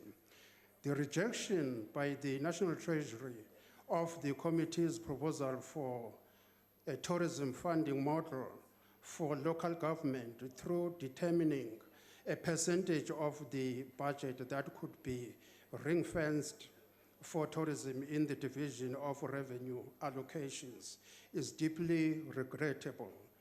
Honorable members, we need to work tirelessly to address visa challenges, especially the visa processes challenges in India, China, New Zealand, and Nigeria. Government must deal with issues of policy certainty, water security, wildlife protection, and security. Chair, Thank we you. are appalled The time is up. by the state of funding of the small community tourism enterprises. Thank you. Thank you. The red light show says you must leave the podium. ANC?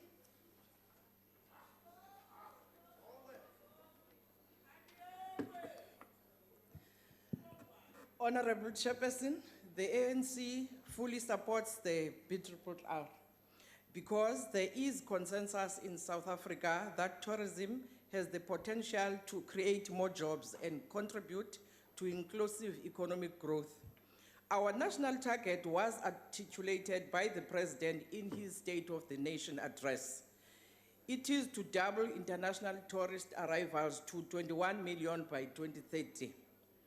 The target can only be achieved through the renewal of the country's brand and a significant focus on the new markets such as China, India, and the rest of the continent. Working together with other portfolio committees such as Home Affairs and Police, we must progressively address all visa-related issues and significantly improve the safety and security of South Africans and our visitors. The ANC will ensure that the committee uses its power of oversight over the department and SA Tourism to drive more equitable marketing of tourist destinations in small towns, villages, and townships, while at the same time transforming and strengthening the existing tourism infrastructure. The ANC is pleased with the achievement of service delivery, targets, and financial performance of the department. While we are concerned about the slow pace of some of the findings of the Auditor General on SA tourism have been addressed. The committee will be monitoring adherence of the AG's recommendations through quarterly reports and oversight. The ANC supports this recommendation review report. Thank you, Chairperson. Thank you. Thank you. The motion is that the report be adopted. Are there any objections? In light of the objection, I will ask the question. Those in favor will say aye. Those against will say no. The ayes have it. The EFF request for a division. Their division being requested, the bells will be rung for 3 minutes.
Thank you. Order, honorable members, please take your seats. Honorable members, before I call for the vote, we have realized that most members, when the bells are rung, they cross the floor. Let us understand that we have not adjourned or suspended the proceedings in the House when the bells are rung. So don't cross the floor. Thank you. It's just a reminder. Honorable members, I would like to remind you that you may only vote from your allocated seats. Are you in your allocated seats? The question before the House is that the Budgetary Review and Recommendation Report on the Portfolio Committee on Tourism be adopted. Are you all in your seats again, I ask?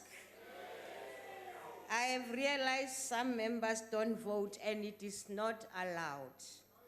If you are in the House, you have to vote. You can abstain through the button. Those in favor of the report should press the yes button. Those against should press the no button. Those wishing to abstain should press the abstain button. Have you all voted? Thank you. You have a problem? Oh, okay. You're noting. Noted. The voting station is now closed.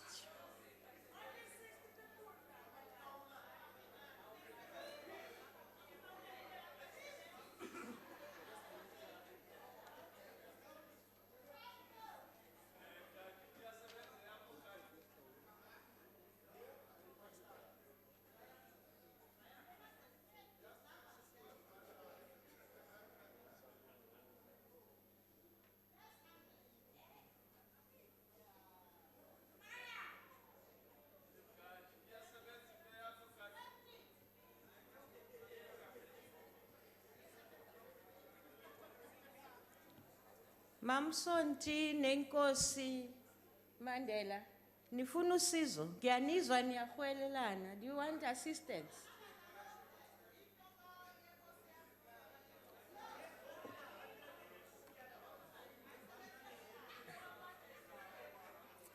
Thank you.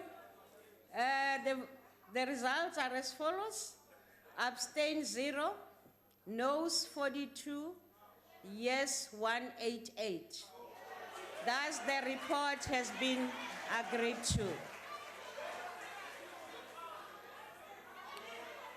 Thank you very much. We continue. Honorable Kaula. Honorable Kaula. Honorable Kaula. Namamsonti. Bagiti. Akwenziwa logo. Sure. I will ask the Secretary to read the 8th order. Consideration of Budgetary Review and Recommendation Report of Portfolio Committee on Agriculture, Land Reform and Rural Development on Rural Development and Land Reform, Vote 39. Thank you very much. That is the 8th and the 9th order that will be done together. Thank you for reminding. Please read the 9th order. Consideration of budgetary review and recommendation report of Portfolio Committee on Agriculture, Land Reform and Rural Development on Agriculture, vote 24. Thank you very much. I can see there's a request for declarations. I will allow you the DA. Honorable members, there's too much movement. Will you please take your seats? Thank you. Continue, Honorable Member. Thank you, House Chair. This is the department responsible for the hot topic of land reform in South Africa. It has a mandate of creating and maintaining an equitable and sustainable land dispensation. It must act as a catalyst in rural development to ensure sustainable rural livelihoods, decent work and continued social and economic advancement of South Africans. But this department is spectacularly failing in its mandate. En dit is geen wonder dat die departement faal nie. Korrupsie, wanadministrasie is aan die orde van die dag. Ek haal aan in dit ons verslag en I quote, fraud and corruption pose a risk to successful land reform and rural development. Die departement strompel van die een projek na die volgende, sonder behoorlike beplanning en beleid in plek. Dit is so erg dat die departement nou basies deur ons land se howe bestuur word, nadat hulle die een hofsaak na die ander verloor. 'n Tipiese voorbeeld van hierdie wanfunksie binne die departement kan gesien word in die Ragasse-saak, waar die departement nou deur die howe gedwing word om staatsgrond aan 'n swart boer te verkoop. Dit omdat die staat se eie beleid voorstel dat grond na 5 jaar aan boere beskikbaar gestel kan word, maar hulle doen dit nie. Na al die moeite om die hof toe te gaan, het die departement nou nog nie aan meneer Ragasse 'n koopkontrak gegee nie. Die hof het verder gevra dat 'n gedeelte van die departement deur 'n administrateur bestuur word. Beleidsonsekerheid en verandering van planne het ons nou gedwing om te kyk na die verandering van ons land se grondwet. Daar is niks fout met ons grondwet nie. Ruk die departemente van grondhervorming en landbou reg. It has been reported today or confirmed today that there is a new outbreak of foot and mouth disease in the country. This after the Agricultural Research Council had failed to complete the research facilities for foot and mouth disease. Die droogte het ook 'n erge uitwerking op ons land. En ons vra die departement om die droogte 'n ramp te verklaar. Dankie. Dankie. EFF. Thank you, Chair, House Chair. Despite deafening and false euphoria about non-racial unity and various attempts to paint a picture of South Africa as a nation, the reality of the matter is that we are yet to be a nation. We are as divided as ever before of the pervasive colonial and apartheid denialism in this country. At the center of it all is the failure of this government to resolve the colonial and apartheid question on land dispossession. 25 years after attaining political freedom, whites still own over 70% of the land, Africans just less than 4%. The various land reform interventions made since 1994 have drastically failed. Rather, beneficiaries of colonial and apartheid theft have benefited the most from post-1994 land reform experiment. The illegitimate owners of Malamala Game Reserve were gifted 1 billion and are still benefiting from the partnership arrangement there. Billions of rands have been spent on buying stolen land from white settlers since 1994. And we have not seen the same amount of money invested in ensuring that black beneficiaries of land are supported. In addition, the Department of Agriculture has been paying lip service to the development of black farmers for a while. There is no coherent plan to support new entrants to the sector, and those already in it are struggling because government support comes in an uncoordinated manner. There is over 150 million that was meant for transforming of the agricultural sector that is currently sitting with the Land Bank since 2009, meant for the Agri-BEE agreements. None of this money has been used for the development of black farmers. As the EFF, we reject this BRR. Thank you. Ralevora, Hoshi, IFP. Thank you, House Chairperson.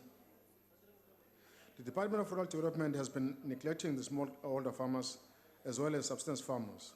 The department does not sufficiently monitor how these farmers have progressed through the assistance given to them. They seemingly have been left out in the cold. These farmers occupy an area in the industry of vulnerability. They are expected to maximize production as well as sustain employment as the previous owners did. The use of mentors and strategic partners have also not paid the intended dividend.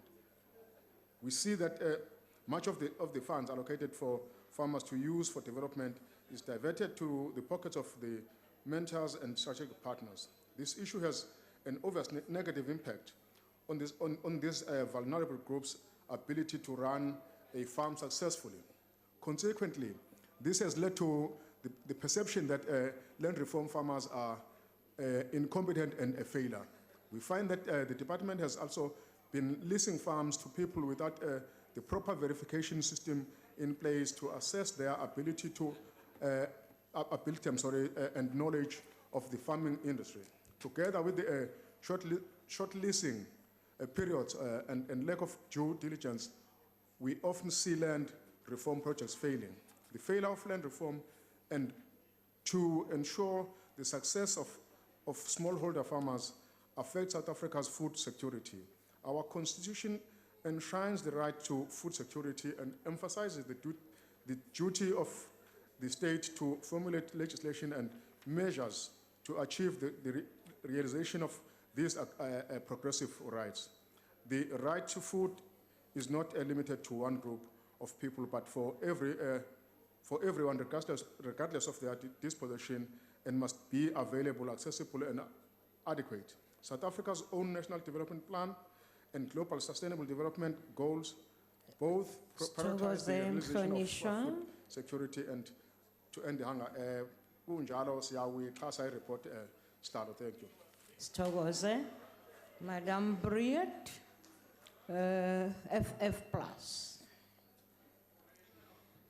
Dankie, agbare voorsitter. Hierdie is twee uiters belangrike departemente wat nou saamgevoeg is, maar die prentjie is duister as die minister nie daarin kan slaag om hulle om te keer nie.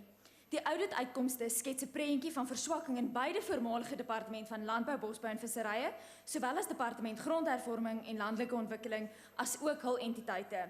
Suid-Afrika se hoofbouers, ons boere, wit en swart, word uitgelewer aan uiterse klimaatsveranderinge en mislukte departementele projekte wat niemand ophef of help nie.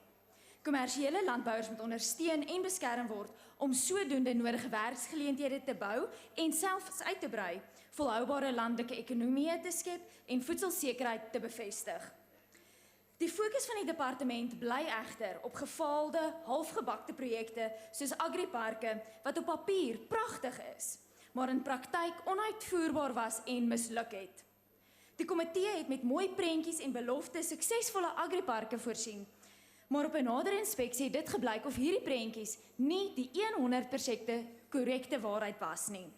Die ophef van swart boere tot by kommersiële vlak slaag nie as gevolg van sulke mislukte projekte nie. Tans het meer as 20% van huishoudings in Suid-Afrika nie voldoende toegang tot voedsel nie. En daarom moet ons voedselsekerheid beskerm deur kommersiële landbou te stimuleer en te ontwikkel. Die nuwe saamgevoegde departemente het nodig om die skakeling tussen nasionale, provinsiale en munisipale vlak te bewerkstellig om sodoende te voorsien dat projekte nie tussen die krake wegraak en 'n teelaarde vir korrupsie word nie. Dit is nodig om te voorsien dat SCM-prosesse korrek funksioneer, nakoming van wetgewing gehoorsaam word en mees belangrik die politieke wil daar is om dit te verander en projekte sukses te maak. Groot drome kan gedroom word, voorsitter, maar as die regte en soms ongewilde besluite nie geneem word nie, gaan Suid-Afrika se mense altyd honger ly. Ek dank u, voorsitter. Dankie. Agbare Lidstreng, ICDP. Thank you, House Chair.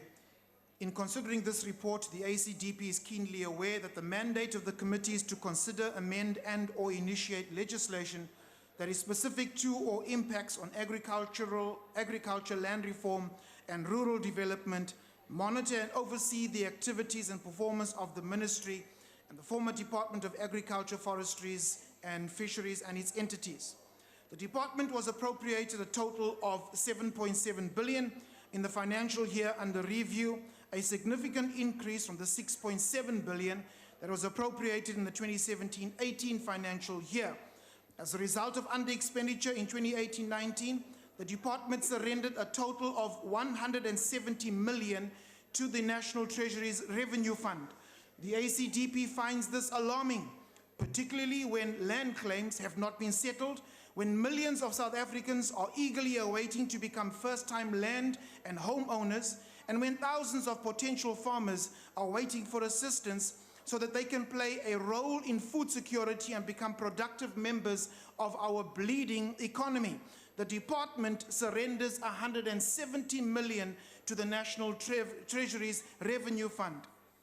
With unemployment at the highest in decades, a budget deficit climbing to 6% of GDP, debt to GDP set to break the 70% by 2022-23, junk status that would raise the cost of servicing our debt, staring us in the face, a Gini coefficient that is making us the most unequal nation in the world, we must come to the realization that amending the Constitution to provide for land expropriation without compensation is not the panacea to the land question, but quite possibly the final straw that breaks the economy's back. I thank you.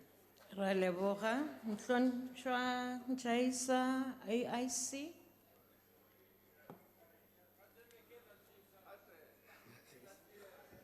Thank you very much, Honorable House Chair. It is good and proper that I speak before he goes so that I can pave way. Honorable Chairperson, we are all looking forward to the amendment of Section 25 and also waiting for the scientific and smart system that is going to be used when expropriating land without compensation. House Chair, the mandate and priorities of this department should be in line and is in line with the National Development Plan.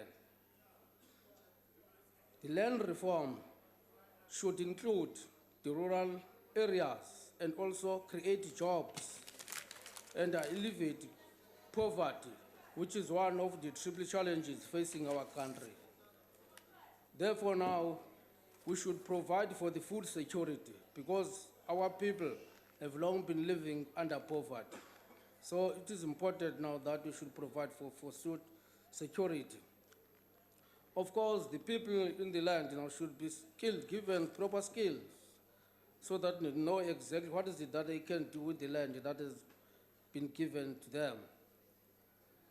The mission of this department and the vision is that, and quote, vibrant, equitable, and sustainable rural communities, unquote. This mission now must be accomplished for the purpose of having our people living in a better place in their land.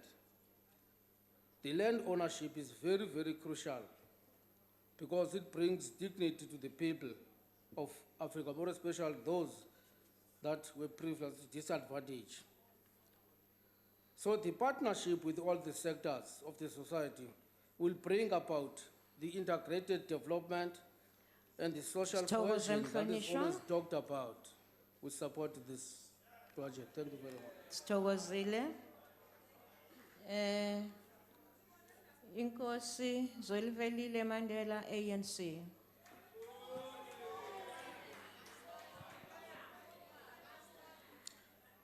Thank you, House Chair. The ANC, in its ready to govern policy guidelines, states that, I quote, the state must help new farmers to farm their land, provide them with training and extension work, and further provide them with financial aid, subsidies to promote good farming practices, close quote. This emphasis on adequate funding is to ensure the success of all programs and entities in order to boost productivity and exports. Land hunger has reached a crisis point, and therefore our land reform program is about redressing historical injustices and unlocking growth for socio-economic transformation. The recommendation around policy gaps and inefficiencies in departmental performance and monitoring of its entities must be strengthened accordingly.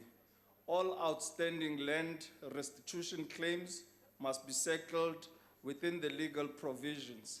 We commend the successful work of the department and further call for the intensification and rollout to areas of most impoverished and land hunger and unemployment.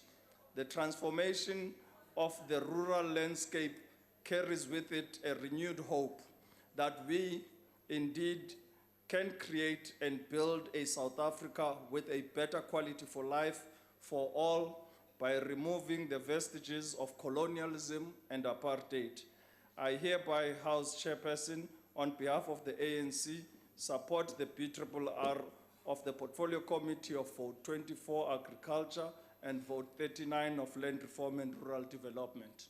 I thank you. Siabulela. Ngwana posha dira ga bolao. Sebepi sa mokgatlo o mogolo re dirang ka pego. Thank you, House Chairperson. I move that the report be adopted. The motion is that the report be adopted. I will put vote 39 first.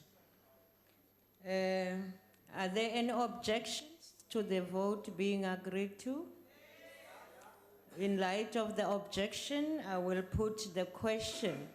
Those in favor of the report being agreed to will say aye.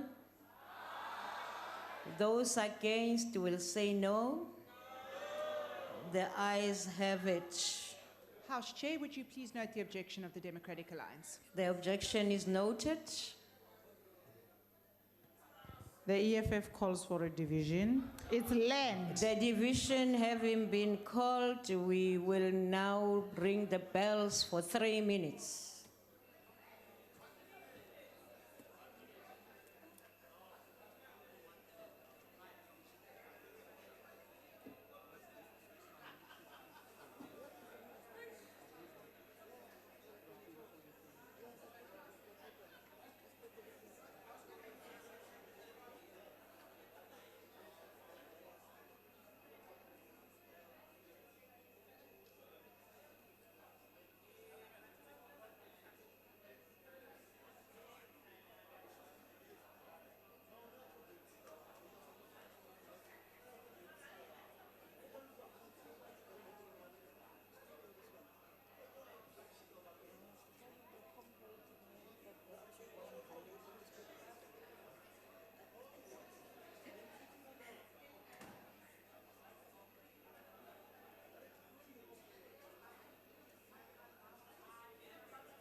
Thank you. Order.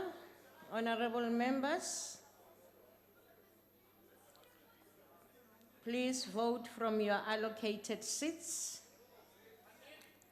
The question before the House is that the report of Budgetary Review and Recommendation Report on Agriculture, Land Reform, Rural Development be agreed to.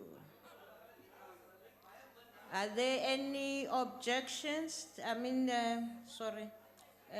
you all in your seats? The voting will now commence. We are now on vote 39. Those in favor should press the yes button. Those against the no button. Those wishing to abstain, the abstain button. Have you all voted?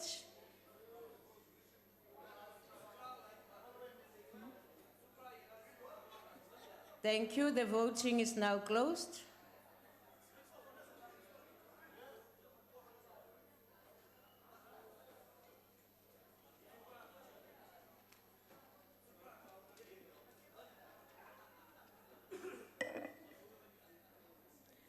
Thank you. The results are as follows: abstain 0, no 89, yes 136. Thus the vote has been agreed to. Thank you. I now put vote number 24. The motion is that the report be adopted. Are there any objections? In light of the objection, I'll put the question. Those in favor of the report, vote 24 being adopted, say aye. Those against, say no. The ayes have it. And thus the report has been adopted. We now... House Chair, would you please note the objection of the Democratic Alliance? The objection will be noted. Please record the EFF objection. That will also be noted. And the objection of the SF Plus, please. That is noted. ACDP as well, thank you. Thank you, that's noted. Thank you very much. We now ask the Secretary to read the 10th order. Consideration of request for approval by Parliament of Economic Partnership Agreement between the Southern African Customs Union and Mozambique and the United Kingdom. Thank you. I will invite the chairperson of the committee, Honorable Nkosi, to introduce the report.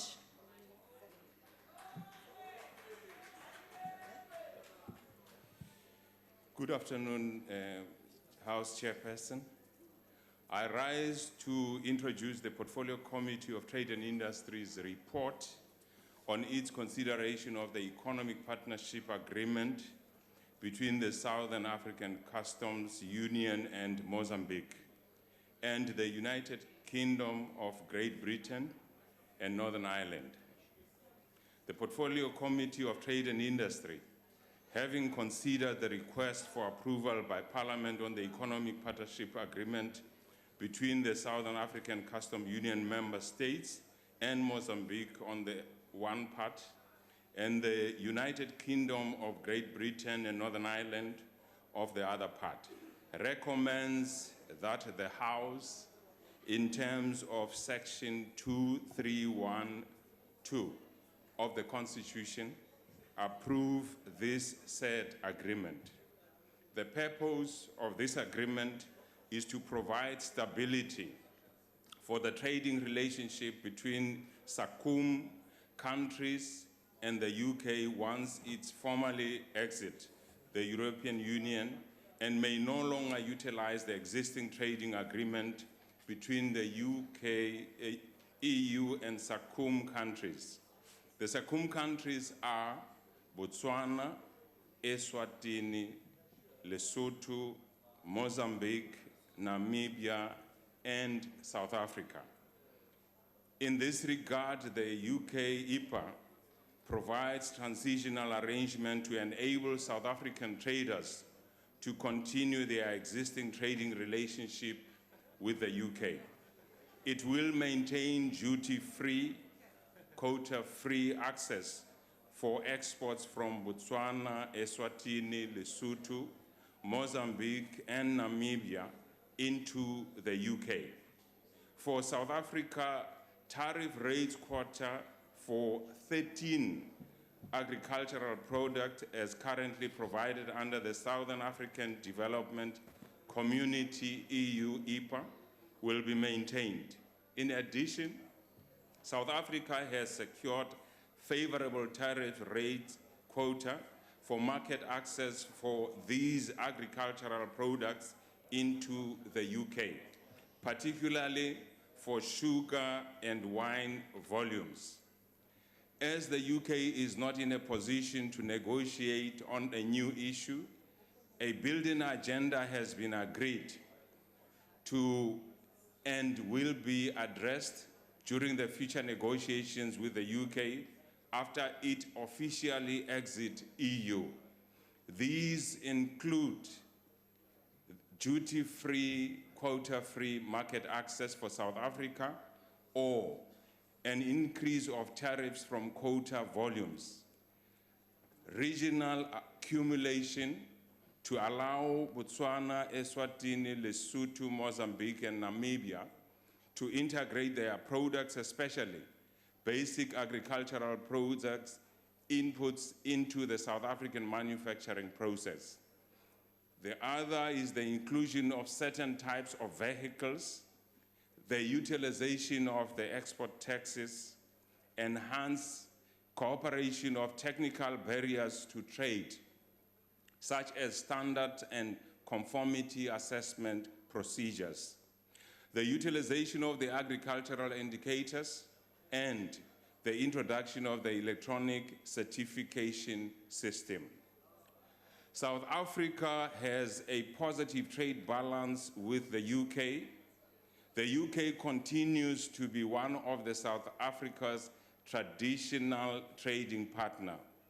Therefore, the committee unanimously supports the approval of the agreement for ratification, as it is important for South Africa to maintain and grow this relationship with the UK.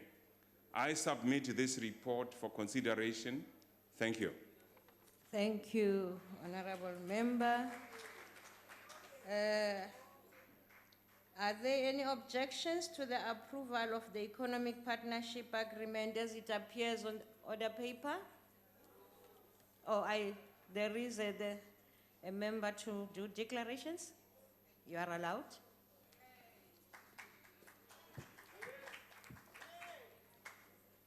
Thank you, Honourable House Chairperson. The Democratic Alliance welcomes the Economic Partnership Agreement between the Southern African Customs Union and Mozambique with the United Kingdom. It is incumbent upon the South African government to ensure where such opportunities arise that we make full use of them. The SACUM EPA is largely a continuation of the SADC EU EPA that allows for normalised trade relations and a replacement legal framework as the UK seeks to exit the EU. Moreover, our total trade with the UK amounts to 101.2 billion rand, and this is crucial considering the fact that the UK is our fourth largest trade destination and accounts for 57.7 billion rand in exports. In terms of our trade basket, platinum, fresh fruit, and motor cars account for our largest exports. However, our trade in fresh fruit, in particular citrus fruit, has come under increasing strain due to phytosanitary standards put in place under the SADC EU EPA. It is worth mentioning that this impasse surrounding citrus fruit stems from the fungal disease called citrus black spot and has been around since 1992. The EU is of the belief that the South African citrus fruit is a carrier of CBS, despite scientific studies having disproven this. Furthermore, it is well documented that the EU climate is unsuitable for the reproduction of CBS.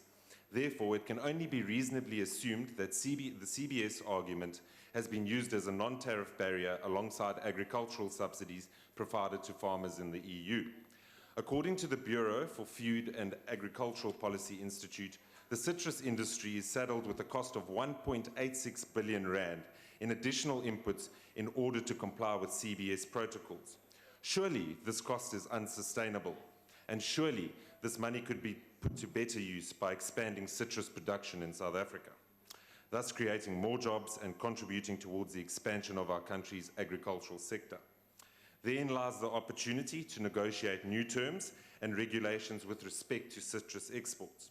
Additional opportunities exist within the beef and poultry industries, and the SACUM EPA should be used as a means to unlock these opportunities in order to expand our export basket. Trade is a two-way street, and it is important that the Department of Trade and Industry and government at large gets its house in order. This requires a commitment by government to ensure that property rights are protected, interdepartmental cooperation on phytosanitary standards are maintained, and that terms of existing trade agreements are not contravened. For example, the Copyright Amendment Bill, which speaks to a fair use principle, has put our participation in the generalized system of preferences at severe risk by virtue of the fact that it allows for free use of copyrighted content. The United States of America has now begun a full-blown review of our participation, which could wipe out 12 billion rand in trade and cost thousands of jobs. In addition, private property rights, as enshrined in Section 25 of the Constitution, need to be protected. We cannot allow for government's failure to deliver on land reformation to be used as an excuse to undermine a fundamental element of the market-based economic system. As long as these conditions are met, Minister Patel will enjoy the support of the DA in his efforts to boost trade and grow the economy.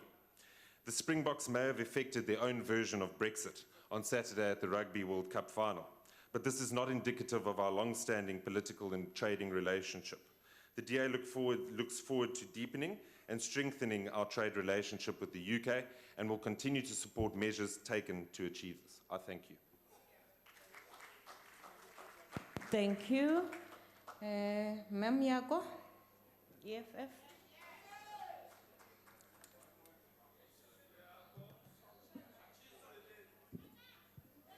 Thank you, Chairperson.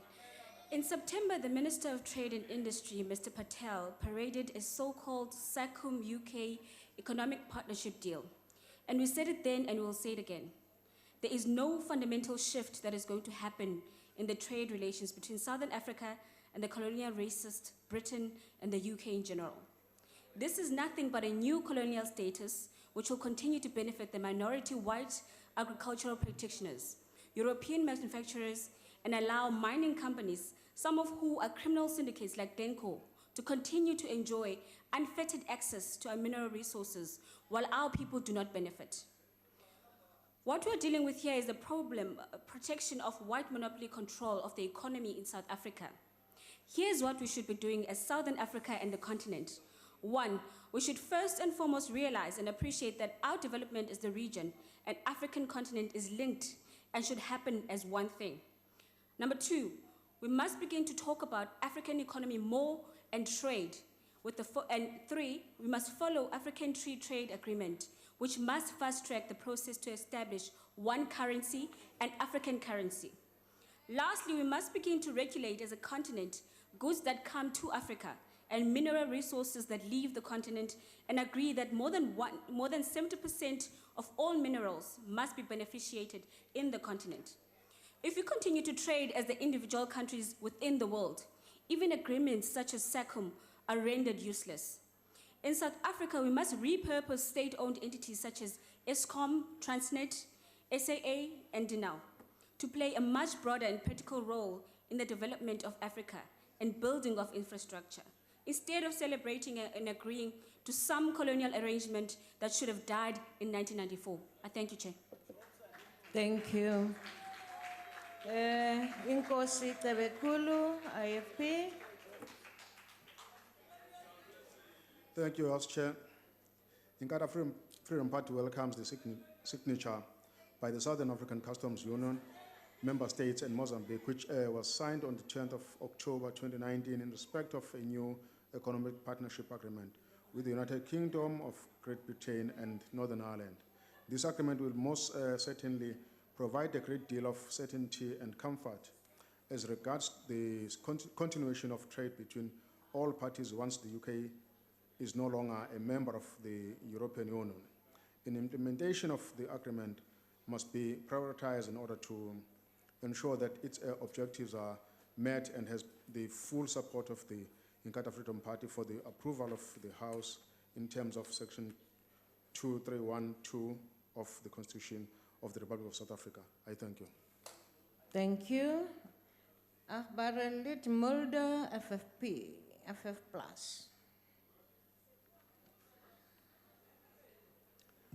Dankie, agbare huisvoorsitter. Die VF+ verwelkom die ooreenkoms wat bereik is tussen die Suid-Afrikaanse douane-Unie en Mosambiek aan die een kant met die Verenigde Koninkryk wat tans nie so verenig is. Wanneer Brittanje dus die Europese Unie sou verlaat, sal die ekonomiese vennootskapsooreenkoms van 2016 tussen die Suid-Afrikaanse blok en Brittanje verleng word.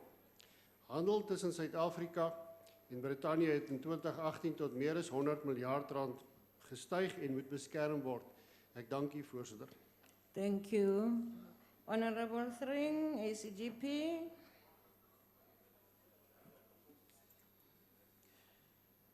Honorable House Chair, the ACDP appreciates the proactive stance that the Department of Trade and Industry took when it became evident that Brexit was to take place.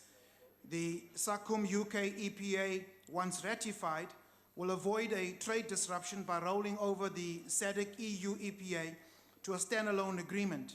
If and when the UK leaves the EU, the UK will obviously no longer be a part of the 28 EU member states. This EPA is a no-brainer, as it presents a win-win scenario for the South African trade, in the sense that should Brexit take place, we retain our EPA with the EU and simultaneously enter into this EPA with the UK. This will result in an overall increase in our exports to European countries. With respect to our UK EPA, additional market access for 13 agricultural products, including wine and sugar, will be secured. The ACDP is aware that the UK is our fourth largest trading partner behind China, Germany, and the United States. And as stated by Minister Patel, a total trade, which excludes some of our gold exports from SA, between South Africa and the UK increased from 56.3 billion in 2012 to 101.2 billion in 2018, an increase of 79.8%. Exports from SA to the UK increased from 27.4 billion in 2012 to 57.7 billion in 2018.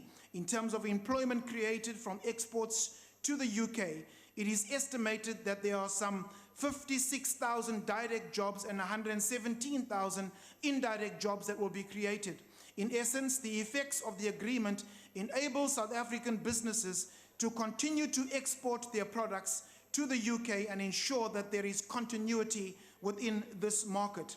Finally, it is the view of the African Christian Democratic Party that those who call for boycotts and the cancellation of trade agreements between the United States of America and Israel are enemies of the poor and the unemployed in South Africa. Because these voices are strangely silent when our African brothers are massacred in Nigeria and Somalia by terrorist organizations, and other brothers and sisters in Africa sold into slavery in Libya. The African Christian Democratic Party supports this EPA. I thank you. Thank you. Mehermans, ANC. Thank you, House Chair. On behalf of the African National Congress, I stand before you in support of the Portfolio Committee on Trade and Industry that this House, in terms of Section 2312 of the Constitution, approve the Economic Partnership Agreement between the Southern Customs Union and Mozambique and the United Kingdom and Great Britain and Northern Ireland. We are part of an international trade system. in which we have entered into bilateral and multilateral trade agreements with countries of the world to ensure that our countries, like all other countries in the world, have access to international markets. We stand for rule-based international trade system in which mechanisms and instruments have been developed and agreed to on how to conduct trade at an international level. As alluded to by the chair of the Portfolio Committee, the United Kingdom of Great Britain and South Africa have extensive trade and economic relations which continue to grow. The total trade, excluding goals, as has been mentioned before, between South Africa and the UK increased from 56.3 billion in 2012 to 101.2 billion in 2018, an increase of 79.8%. Wow. South Africa has a positive trade balance with the UK. The top UK imports from South Africa are gold, including plated platinum, platinum including palladium, motor cars and other vehicles, fresh fruits including citrus, grapes, apples, pears, berries, peaches, avocado pears, and wine. Makes you hungry. The purpose of the agreement is to provide stability, EFF, stability to protect jobs, the trading relationship between SACUM countries and the UK once it formally exits the European Union and may no longer utilize existing trade agreements between the EU and SACUM countries. In this regard, the UK Economic Partnership Agreement provides transitional arrangements to enable South African traders to continue their existing trading relationship with the UK. It is not a new trade agreement. It will maintain duty-free, quota-free access for exports from Botswana, Eswatini, Lesotho, Mozambique, and Namibia into the UK. Thank you very much. Your time is up. Thank you. Thank you. Wow. Thank you. Are there any objections to the approval of the Economic Partnership Agreement as it appears on the order paper? No objections agreed to. That, honorable members, concludes the business of the day and the House is adjourned.